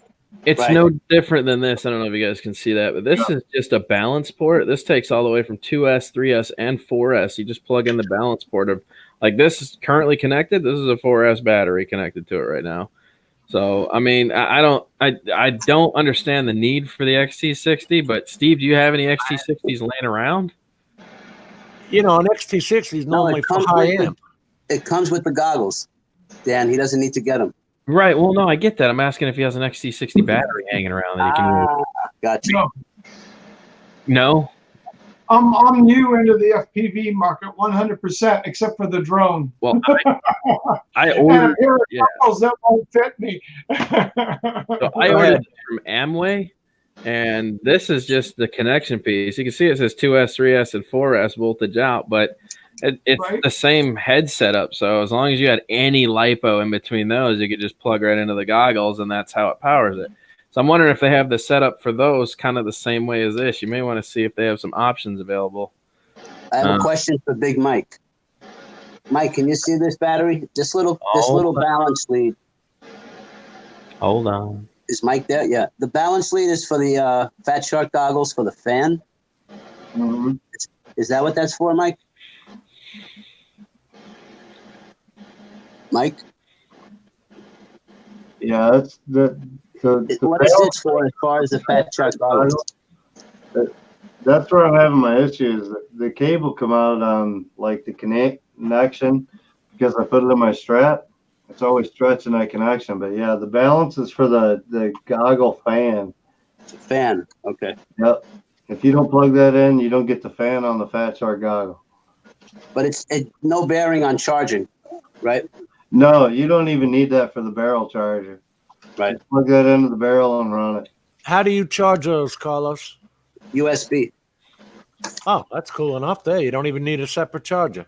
Yeah, Nope. Micro USB. Exact. Hold on one sec, guys. I'll be right back. And that'll run Thank you. off a regular 2-amp USB charger? Yeah. Just like the same one you use for a phone. Yeah, no, great. That's what But I it meant. takes forever. Yeah, on USB, it's going to be real slow. If you got a barrel charger, it's going to be way faster. Yeah, you know what? Chris has one of those. I should look into that. Do they How cost long money? does it take you to charge, Carlos? Oof, 6 hours sometimes. Yeah, it takes me 2 hours on a barrel charger. Do 2 they sell hours that, is Mike? normal on the larger But if batteries. I got 18650s into it, I can run the 18650s and put them on a regular charger from 18650s, and it takes me less than 2. It takes me about an hour. More questions? 18650s are the double A's rechargeables, Steve. No. No, this is 18650s are 18650. way bigger. They're like your vape batteries. Size-wise, exactly what gentlemen, this is. they're not a battery pack, is what I mean. Yeah, that's an 18650 pack right there. That's It's about what's in the twice pack. the size of a double A. That's what's in the Fat Sharks now. Yeah. Oh, okay. I thought they had the battery Carlos showed. No, So That's for the goggles. But I bought that 18650 pack, but using it over and over with my goggle strap, Yeah. I stretched the cord, and for some reason on my 18650 pack doesn't work. Yeah. So I went ahead and bought the cable that just plugs in and goes to a LiPo. How many of them, Steve? LiPos anyway. So. One. Just one? Yeah, one battery. Wow. And then the charging ports right there. What's that thing too? Steve, what what transmitter did you get, or are you thinking of getting? I've got a drone with everything all set up. I'm just looking for it. It was given to me. Which one?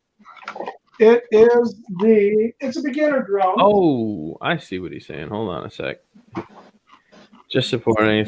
Oh, dude, you're good, Norway. Start. I don't quite know where you're going with this though. Hence, it is revolutionary DJIs with no restrictions. He's talking about Super Patcher by Digidat Zero. Okay. Super Patcher, no fly zone, all of that. That no longer restricts you with DJI drones. So why would you be afraid of them? He's saying. Oh, why would I be afraid of DJI? I just don't have. I don't know. I mean, I can't program them. What can you do? You can remove the restrictions, but you can't go any further than that. What else can you do? Yeah, you can. You can change angles and all that stuff in there. I'm talking about like writing my own scripting for it, uploading it, making it do what I want it to do, not just removing the restrictions. This is a whole other class. Okay, well then I don't understand. I guess it's a whole nother conversation. All right, can't do it in 2 minutes. All right, we'll get into that then. I don't. Yeah. Can we see Steve's quad then? Yeah. The jet from Hubson. Yeah. Look like a one. Oh, okay. And does that do Acro? I haven't read the full. Do everything. I wouldn't. Everything. Okay. And the transmitter that you got with it? It came with it. It's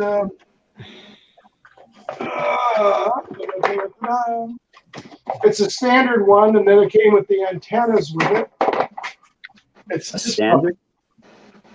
It's the standard. Oh, version. okay. Yeah. Oh, that's good. Gotcha. So that's a 5.8 monitor as well. Yeah, so it's going to be chewing up LiPo batteries when he flies it every time. Well, that's why we got those LiPo batteries, and they're here. No, I agree. I'm just saying you're going to be charging often because of that damn screen.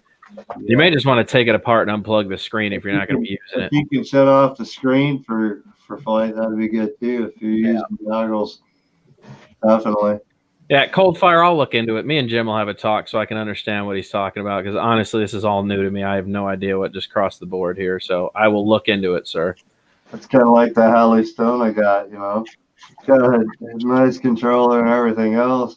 But that's pretty exciting. AA batteries or AAA batteries in the back. Tater. Monitor on it. Nice.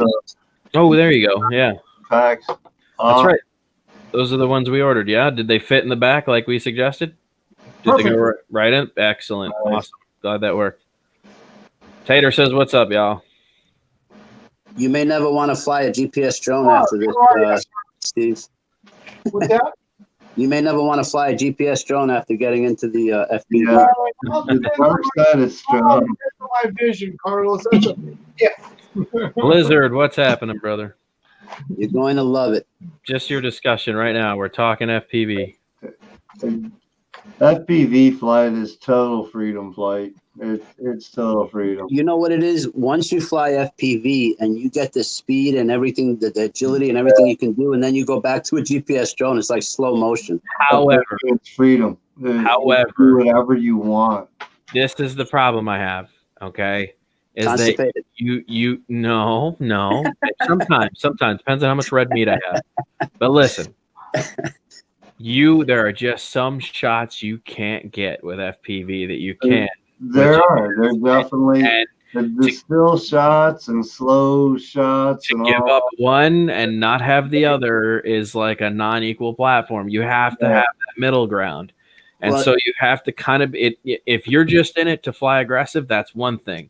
But if you're looking to be someone who's actually taking cinematography shots with FPV, you also want the aspect. If you want to make videos, you need You have to have both worlds. You can't cut out one for the other. I will never be an FPV flyer. Yeah, I will tell you this. In my noobness, I bought the Mavic Air because I just wanted something to fly. I had no idea. I had no interest really in the photography part of it. I just like the idea of flying something. Yeah. So I went with that one, and I downscaled. So to speak. I went to you FPV. got to make your decision Yeah. after that. You wanted the speed and the flexibility, right? Oh yeah. Totally opposite. I want Amazing. upscale, man. I want DPI. I want something I can do slow, nice cinematics and this and that, all that camera stuff. I missed it. Being able to do that advance what I'm doing so much, being able to have the B footage and everything just for the FPV part of it. What is that, Rick? What is the Crane M2? To do the extra added footage, B footage, and that, it would be so much, along with the capabilities to do the 107 pilotry and everything else. And yeah. If I got into FPV, I'd have to get a dog to go after my drone after I'm with you, Mike. Yeah. And I like the voice on that faceless person. What a deep voice. Sounds like an actor, but I can't put Dennis something, I think. No, heck no, dude. That's Sam Elliott, bro. Yeah, Sam Elliott, that's the name. Sam. The white-haired, long-haired guy. That's what he sounds like. Who he sounds like. What are you going to ask me, about Steve? 3 years in the making right there. The Big Lebowski, bro. The dude, Sam Elliott.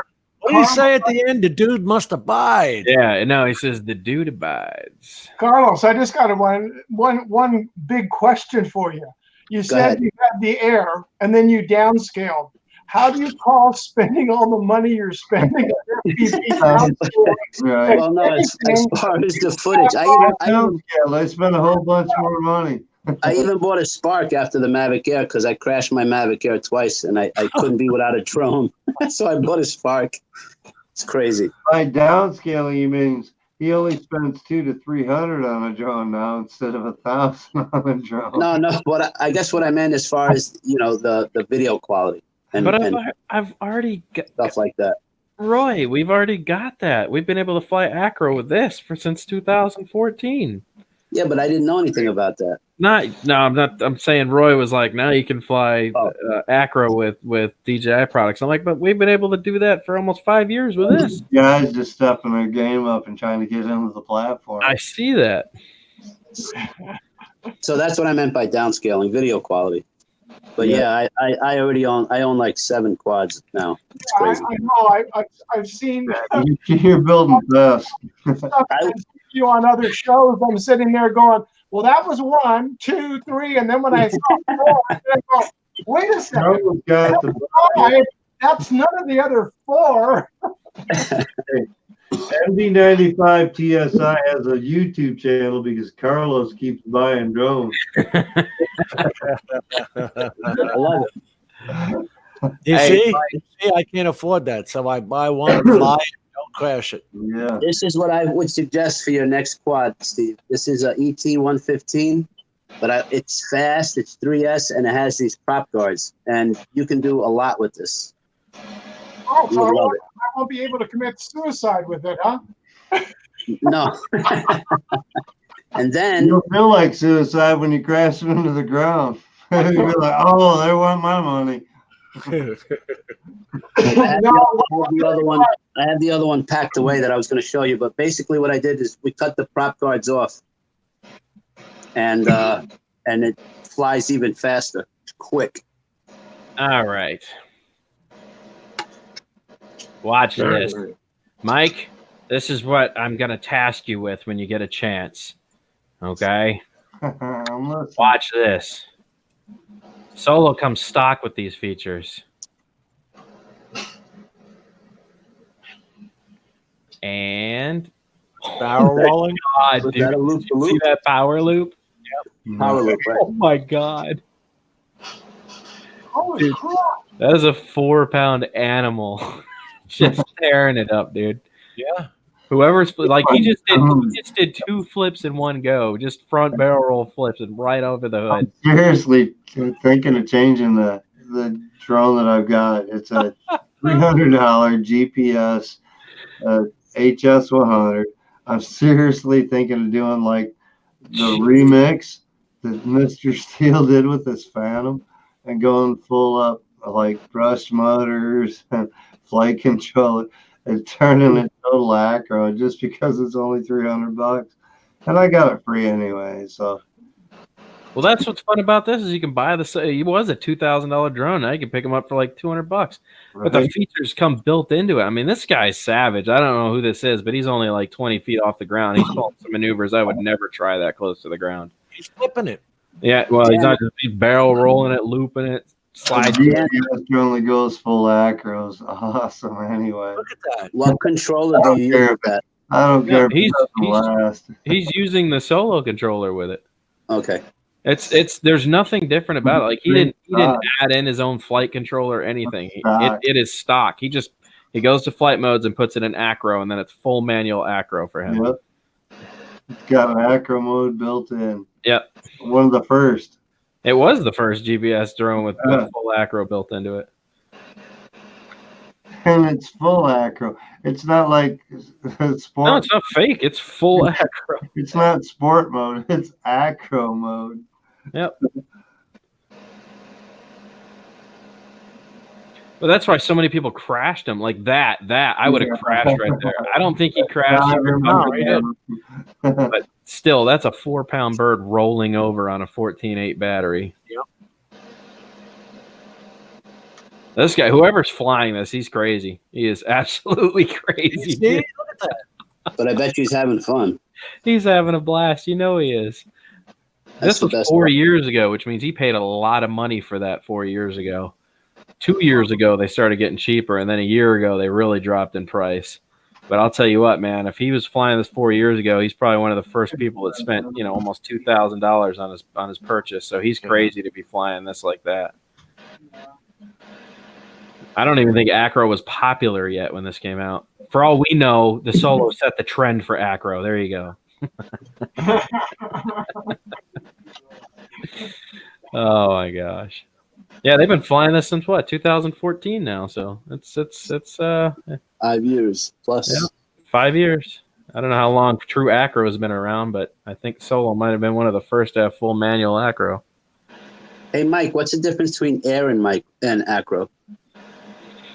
The motors are always constantly turning at a certain percentage so that you have control of the quad. In air mode. That's what I'm saying. Acro turns off. Acro is if you drop the throttle, the motor's just completely cut out.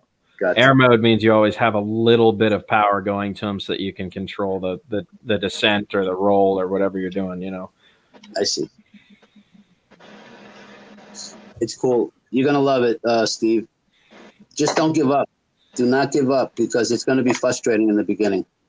Because what you're used to with throttle is up and down has nothing to do with up and down that much with FPV. Yeah. So it's going to be completely different. Right, Mike? It's still ahead of its time. Yeah, I'll tell you what was really impressive, and I followed Ed Ricker for a long time, was at Spin Up last year and watch him fly, and then they had a 60 or 72 inch LCD screen out on the deck, and that was connected to his goggles. So we were watching on that screen, being in the vision for the goggles, and that dude's crazy. I just went up to him when we were talking. I said, Ed, you're just plain ass crazy, and because he came right up to the light tower, he came right straight up, turned it up, and flew that thing right up the side of the light tower, came right back down, and then came headed back straight for us on the terrace where we were at. And it was just like he was just tearing up that ball diamond. There's a guy called Nurk FPV, N-U-R-K. You know him? Nurk. I think most of us know Nurk. Yeah. I don't know. I'm not assuming anything, but that guy is Carlos. Sorry. Yeah, in fact, if you go to it's to buy the tickets, if you go there to dronespinup.com and you just scroll down, there's several videos that everybody put up. It's from, I think there's 4 or 5 of them that presenters put up there that were there last year, and one of them is Ed's, and you can watch Ed flying it. but he got there the day before in order to do some test flights. Doesn't know what happened, but the one prop came up right as he was climbing up that tower. He lost the prop, and thank God it was over an area in the ground where it was all grass covered. So he's able to land it down fairly safely without destroying the drone. But he recovered that thing. He was telling me what he did. Jim, when you get a chance, can you send me some information about that cold fire stuff that he was talking about for the DJI? I want to read up on it if you can find anything. It's in the groups. Okay, yeah. Which groups? I'm not part of like basically any of the groups. It's not on it. It's on. I got it here. Wait a minute. Who dropped out? Who dropped out? Does Steve have extra props for that quad? Yeah. Okay, that's important. It came with an extra set. And when I bought those batteries and everything that Dan and I were talking about, I bought 2 extra sets at the same time. Yeah. I guess Night Train just bailed on us. Did he say bye? He said, take care, all. Yeah, I guess he had to go. So, yeah, he just dipped. All right. We got an opening on the panel. If somebody wants to join us, Roy from Norway, get your butt in here, bro. Midnight already. Dan, I'm talking Slack and the other groups. Not part of them. It's the hacking scene. Ah. God. I really only stick to the 3DR Arducopter side of things, so that would be all new to me. I guess I'd have to look into what you're talking about. Oh, then so you don't need to hack. Yeah, wow, because I don't own a DJI product. I don't know. But when you hit brick walls, like you can RTMP stream with the Android version that DJI put on their own products, that's what makes you have to go and hack when you're phoning home to China to try and get permission to fly in your backyard in the United States. You start going to the Slack groups. Gotcha. Okay. That was my first return to home. When I hit return to home, my first Mavic Air flight in my mother's backyard, apparently I didn't do enough updates. I hit return to home, and it started going away from me. It's like it was ready to go to China. Thank God it hit a tree and got stuck. Originally, years ago, they were not calibrated for the U.S. They would actually fly to China. The map was on China. There's still to this day a stupid little button to shut off the map of mainland China on it. Is there? Yeah. It's terrible. That was scary. Dude, did you just fire? Solo just ripped ass. Have you guys seen Nurk fly under the moving train? Ew, man. He just so bad. That's amazing. In and out of the train? Yeah. Not only but he went under the train while it was going. Yeah. Nuts. Yeah. We were talking about that last was week. The one that caused a big problem for drones for like an entire year because of that video. Really? Yeah, man. That's thing went viral all over Facebook, and it was super illegal. He got caught. He paid the price for it. But yeah, he got turned in by so many people that they couldn't ignore it. What's the charge? What's that? Oh, I don't know, dude. I'd have to go back and look. Dude, there's separate railroad laws. Are you kidding? But yeah, I think the pilot even turned him in. Is what happened. I think because the pilot the train operator, the conductor, closed the window on him, and he radioed in, and they had a sheriff apparently right after that showed up on the scene and had his talk with him, and they were gonna let it go until the damn thing got uploaded to Media Stream, and then everybody in the public just let him have it. You want to hear something exciting? I'll tell you. I have a friend who's an NYPD police officer. Excuse me, for the mounted police. He wants me to go there with drones and fly them near the horses to get them used to it, the noise and the whole, and kind of scare them or spook them or see if they get spooked. Because there was an incident with a horse and a drone, and the pilot and the officer got thrown off his horse. So now I get to fly around cops on horses. That's going to be fun.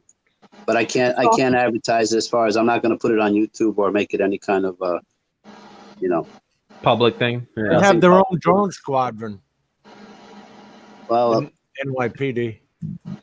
I guess they should call them, but I think this is more like hush hush Yeah. kind of. Oh, listen, it pisses off dogs. It'll piss off a horse. Do you think the ears on the horse, as far as hearing, are they like dogs, sensitive to high pitched sounds at all? Any idea? I Yep. don't know. Yes. Are they? Yes. Would it be fair to say that it's possible that a DJI transmitter can emit some of those high pitched sounds and spook a horse? No, but the props can. The props will, but not the transmitter. Who was it that flies on Facebook, Mike? Is that Robert Good that always flies through the cow field and it drives the cows absolutely crazy? They go insane over the sale. He rips it in between them too. He's going to get himself in trouble one of these days when he runs into one of them. But man, he goes head to head with the cows, bro. He'll dive bomb them, and the cows are. I'm gonna try to power loop the horse underneath his legs. Oh yeah, Just kidding. just don't hit that big thing just hanging down there like this. You know what I'm saying? You run into that, you may get more than you bargained for. It's a wonder PETA hasn't found him yet. Milk everywhere. That'd be the headline. Got milk? Got milk. That's awesome. Hey guys, I'm gonna have to take Yeah, off. me too. I gotta wake up tomorrow morning. It is time to start shutting things down. So yeah, you guys are good. It's officially Monday. But thank you, Dan, for allowing me to join your stream. Always an honor, pleasure. Yes, sir. It's always But I good didn't to get to bust your chops anything, so maybe next time. Thanks for the info, Carlos. Appreciate it. Anytime, if you ever need, reach out and touch someone. No, and let me know, and I'll do whatever I can. There's a lot more educated FPV pilots than me, so. But I mean, whatever I can do to help, you let me know. Thank you. Appreciate it. Yeah, Take I'm care, gonna Jim. put these Take back care, and Dan. wait till spin up. And take care, Deep Voice Man. I think he's still there. Mike. I'm still here, man. There he is. Good night, Carlos. Deep Have a voice. good night, Mike. Jim, Good good night, night. guys. And good night. And everybody, Matt, Taylor, everybody, nice to see you here. Rick, wish everybody a great rest of your evening. Good night, You Steve. got it, Steve. Have a good one. Roy, I'm going to definitely look into that. I want to see what you're talking about because Andrew Silverfox says he's going to send me his P3. And if that's the case, maybe I have something to start tinkering with. But I don't think there's any restrictions still on the P3 to you other than the flight zones. Like, I don't think it has the restrictions like the newer birds do. Is the Phantom 3 standard restricted now? I don't think it is. Not like the new ones. Hello, Jimmy boy. What'd you say, man? Sorry. I'm looking at Cold Fusion there. I'm talking to him. Cold Fire. Oh my gosh. I was saying P3 standard, it doesn't have all the restrictions like the new ones does it? It's No, it's too a old. lot simpler, right? It's a lot simpler platform. So I guess And it it's not runs going to on- work. All right. Oh man, don't convince me I have to get a DJI product again because then I'm going to punch myself in the face. God. That P3 standard was 2014? 13? What's that? Phantom 3 standard came out about the same time the Solo was released. So it would have been like ending 2014 going into 2015. And it would have been comparable. The Solo at the time would have been comparable with the Phantom 3 standard or the Phantom 3 Advanced and Professional. They were running head to head against each other at the time. And then they started putting the Solo against the Phantom 4, and that's where it started to kind of fall out of the market. Was the first versions of the Phantom 4. That's when the Solo wasn't quite pushing the same tech, and then the Solo kind of, I wonder what the difference is between the Phantom 4 Mhm. and the Phantom 3 Professional. It's a good. I heard there wasn't much. Really, honestly, I heard there really wasn't that much. I don't know, honestly. I'm actually asking. Oh yeah, the version 1. I don't think there were too many differences. Who was telling me, was it worth it? If actually, there's a bunch of videos that say, is it worth getting the Phantom 4? And I think most of the comparisons came up with it's not worth the upgrade until they came out with the Phantom 4 Pro.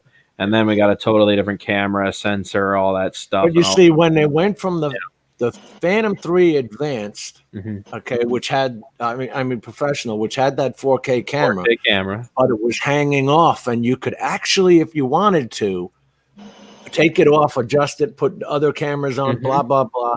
And when Phantom 4 was when they started making the camera enclosed in the case. That's when you had to send it back to DJI to get anything fixed. Yes. That's when it all started with customer service and crap. Tater 1 and 2 were almost pretty much open source. You could install your own third-party parts on them and have fun. We didn't really have the restrictions on 1 and 2. And then when Phantom 3 came out, we started getting the no-fly zones and a fixed camera. You couldn't change the camera. It was a whatever the camera came with, which I think the highest res was 2.7K. There's still people using the Phantom 2s. Yeah. Oh yeah. Yeah. Not nearly as much anymore, but there are still people using it. The Vision Plus was when just before the Phantom 3 was the Vision Plus. You remember that? And that's people still use the Vision Plus today. It's as good as the P3, I think, standard. And then we got the P3 Standard SE, which was the 4K version of the Phantom 3 standard. And then we got the Advanced and the Pro, right? And then after that, Phantom 4. So what is he saying when he says, so did the Phantom 1 and 2 before the 3 standard? He was saying, did they have a Phantom 1 and 2 before Phantom 3 standard? Oh, that's what I think he's trying to say. But they didn't even know or think of geofencing yet. Yeah, no. At the time, it was very, very basic setups. They weren't. Yeah, you were having to install your own FPV, your own signal, your own cameras, your own gimbals. You were having to choose everything, which is fun. Which one was the hexacopter? The hexacopter was the S1000 that came out. It was basically a hexacopter frame that you had the ability. You could have put a cube on it if you wanted to. You didn't have to use the N3 encoder. Oh yeah, that's what I was. Yeah, he's talking. Remember that? I thought it was the 550 frame. 550 was the 550 was the one that went into the clouds. Right. And so why haven't they made another one to go into FPV? Yeah, the 550 was there. Yeah, I think it was the 550 frame was the one that you see. You remember that video? If you just look up drone in the clouds. Yeah. Like if that's what you type, it's the first video that pops up is that 550 frame up in the clouds buzzing around. It's like 10 minutes up there. Right. I think he loses battery though and the thing free falls. Yeah, into trees. I don't think he ever found it. Well, I mean, he had to have because we got the footage from it, but that's right. That's right. Yeah, we got the camera back. But I think that was the one where he falls. He spent all his battery power getting up there, and then he's like, "Oh man, I don't have it to get down. Oh well, let's take a look around. I hope things survive." And then he started his descent, and it just bailed. He spent a long time in those clouds. I'm sure. Yeah, way too long. Last time I looked, that video hit like 11 million views or something, I believe. Wow, really? Yeah. I see it pop up now and then. Yeah, that's what he was talking about, Mark, was Dan. What's that? Yeah, was there 1 and 2? Yeah. They were God, I forget what they were running on. They had a totally different setup than the proprietary stuff we have now. I forget what it was running on, but yeah, it was easy to work with. It was very simple. They were just like, choose a gimbal, choose a camera. Yeah. It was like, okay. And then they offered you a selection of FPV stuff that you could rock with a screen. Everybody had those base stations. You had to have a monitoring station because everything was running on the 5 gigahertz.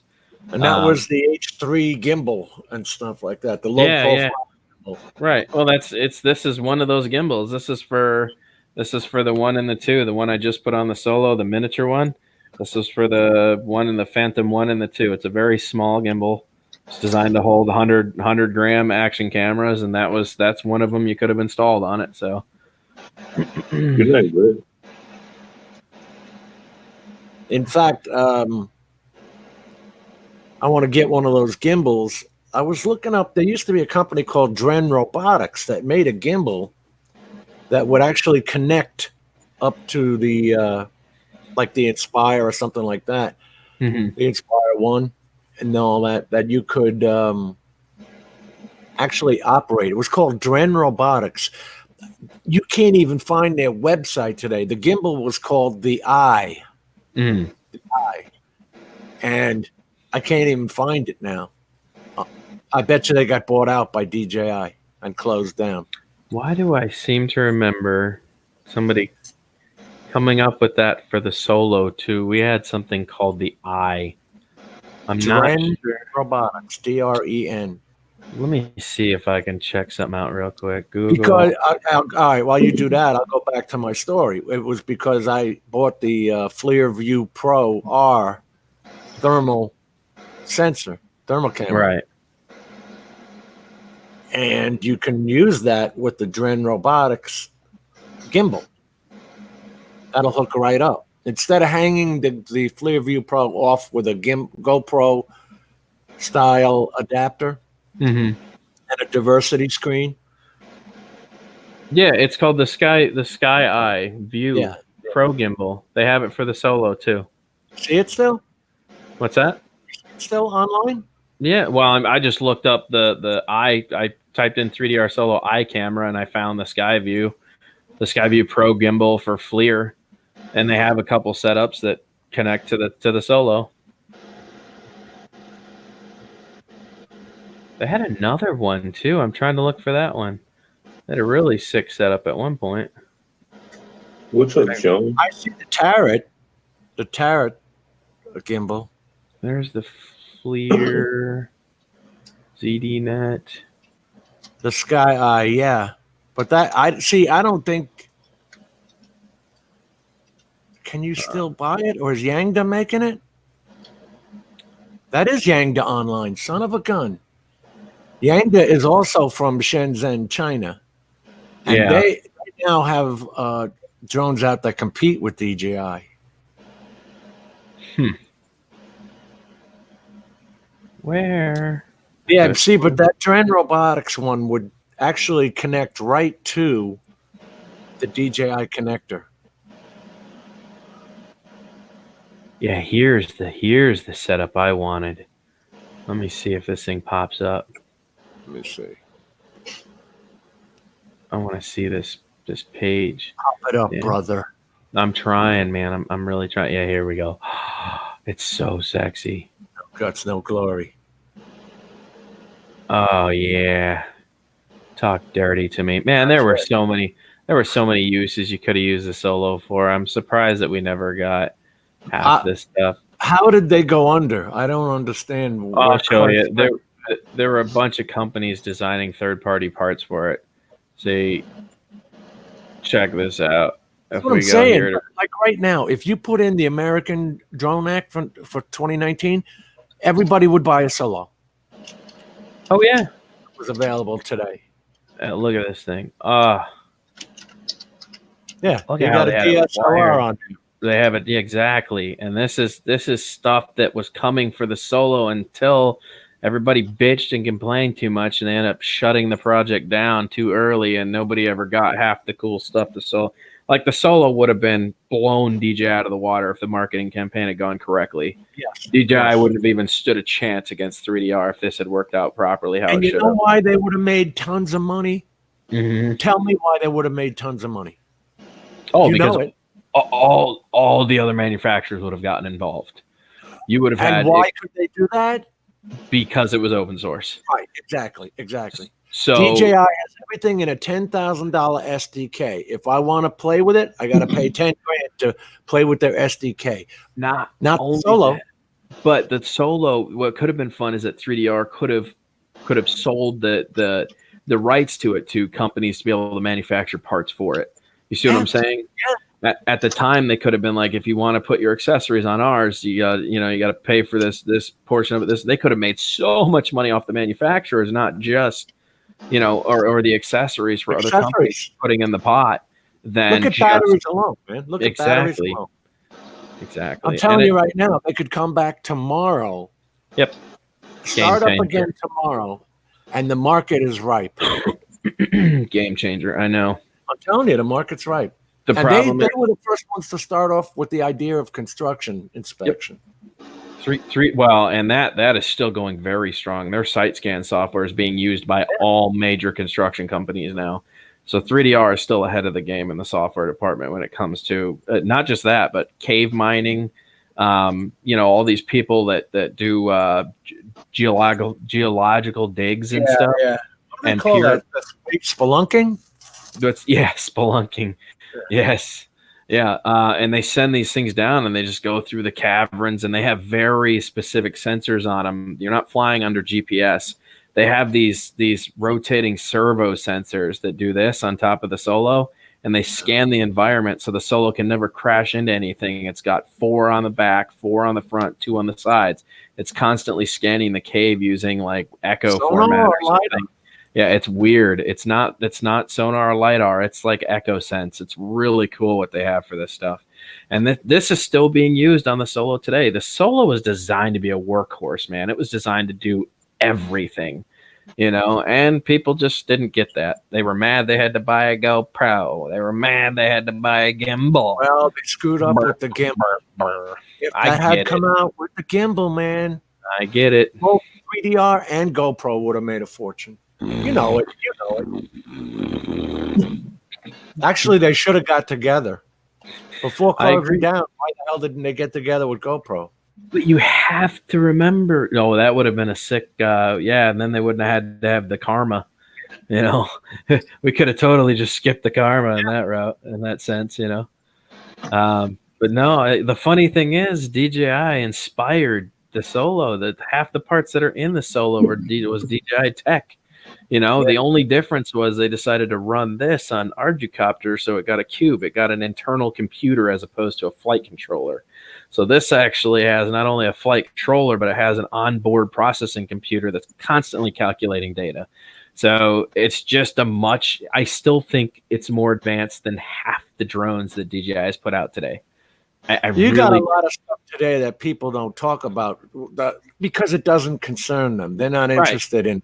I just want to take videos. I just want to take pictures. Right. You've got the Jetson TX1, TX2 computers that are this big. Yeah. They weigh less than a pound that hook up to the bottom of these things and can do calculations like this. Instead of me taking this photogrammetry and running it through the computer where you guys use your Pix 4D and all that crap, I don't. But anyway, I do it on my own computer because I open source. Thank you. But anyway, this thing would come down. Yeah, this thing would come down with the calculations already done, man. Yeah, you can do that. Well, today. it's like, look, if you really think about how advanced site scan software is for the 3DR, I know we're carrying the stream now, but think about how advanced that software really is. Not just if you had bought the 6 camera setup from them. It has 6 different cameras, and they all do different things. And they attach to the bottom, and then there's 2 on the front, 4 on the bottom, right? The 2 on the front are doing processing things, and the 4 on the bottom are also processing things. You know how much processing power has to happen for all of that? It's mapping the entire environment while running a complete mission and doing it. On top of that, think about what these surveying companies are being paid. So if you have a $4 million job, and they have to shut down the job site for 2 days while the surveying company comes out and puts these stakes down and makes a measurement of this dirt pile and moves this to there. You still have that today. Right, but the problem is the Solo does all that in 35 minutes with 4 batteries. You still have to prove the site. Right. Yeah. I get it. Most states require that it's done by a surveying team. States require it. So now they've come up with licensing. The software is so good and so accurate, you actually have licensing now that comes with the site scan software. So you meet state requirements. That I would say is pretty accurate. Well, look at how many people are still trying to do it. Like, why did their name just go right out of my head? Drone Harmony, things like groups like that they were in beta for a year. When I first tried that Drone Harmony, I put it on. I watched the drone go straight up in the air after 450 feet. I said, I don't think it's working. Cold Fire. It's not a tumor, bro. Listen. Cold Fire. He says the DJI Phantom has its Intel sticker. I challenge that because the green cube that runs the Solo, the second version of the cube, is actually a military grade technology that's used in the Aussie missile guided systems. You can thank Philip Rose for the new system that the Solo operates on. If you made the purchase of the green cube, it is used in the military. So it's military grade technology that operates the Solo if you bought the upgrade kit for the green cube. So I don't think DJI is putting those kind of advancements in their tech yet. I'm sure Intel is great. I've played with some of their Intel stuff. We all know how, it's good. Just talking about the Intel sensor like they have on their own drone? Yeah. That's just the sensor. All right. I'm talking about what runs the actual Solo. So the original cube, outdated, versus the green cube, which is the military grade upgrade for the onboard computer system, right? It is used. What's that? Green cube new? The green cube is about a year old now. It was Philip Rose, works for a development company. He was one of the original designers of the Solo, and he released the green cube about a year ago. And the funny thing was he had an overprint stock of these things, so he sold a bunch of them. But when he sold them, he offered them as the green cube, and they were military grade technology. They were something he designed to go into Aussie missile guided systems. So we got a complete onboard missile guided system, operating system to put on that, and then he just redid all the parameters and made it usable for the stuff we were doing. Oh, tech was there.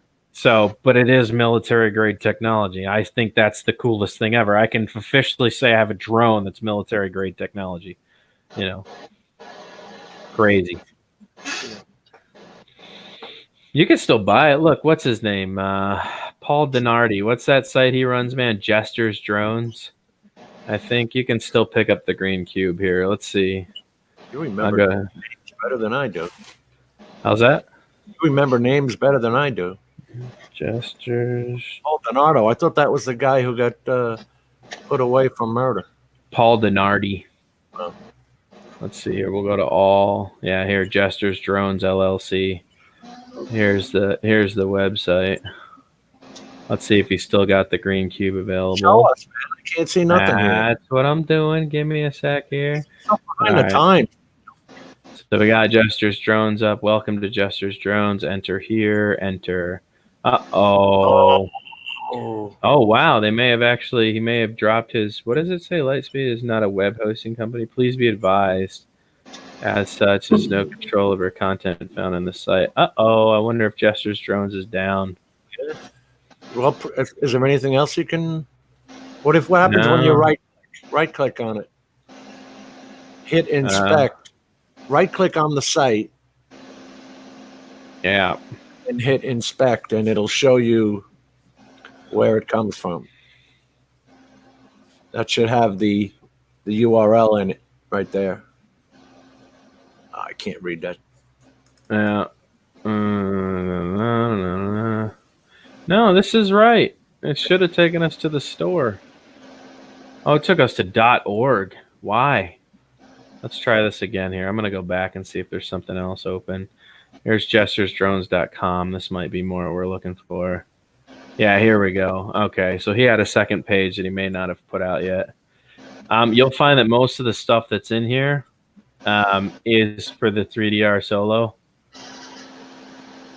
Let's see here. Arju Pilot, Mission Planner, Profi CNC. These are the guys that are doing a lot of stuff here. Yeah, they got all the controls, Prof. Right.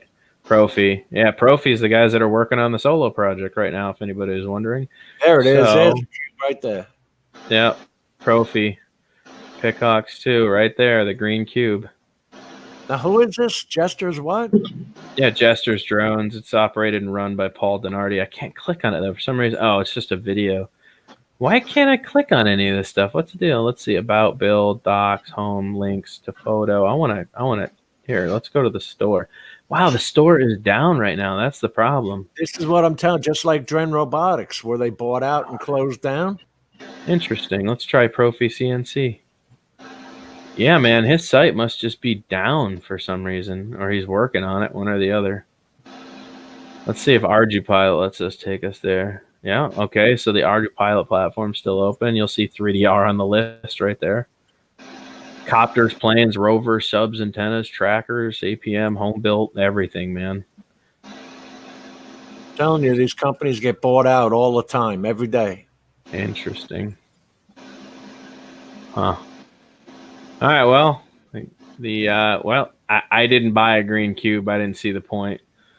It's not going to be anything I'm going to be doing with it, but I have one. If I need can one, still do it with a CX1. I mean, that's open. Intel has software for AI, software for it. That's what we're talking about, computing power on these things. Yeah. And Roy is really trying to convince me on this DJI thing.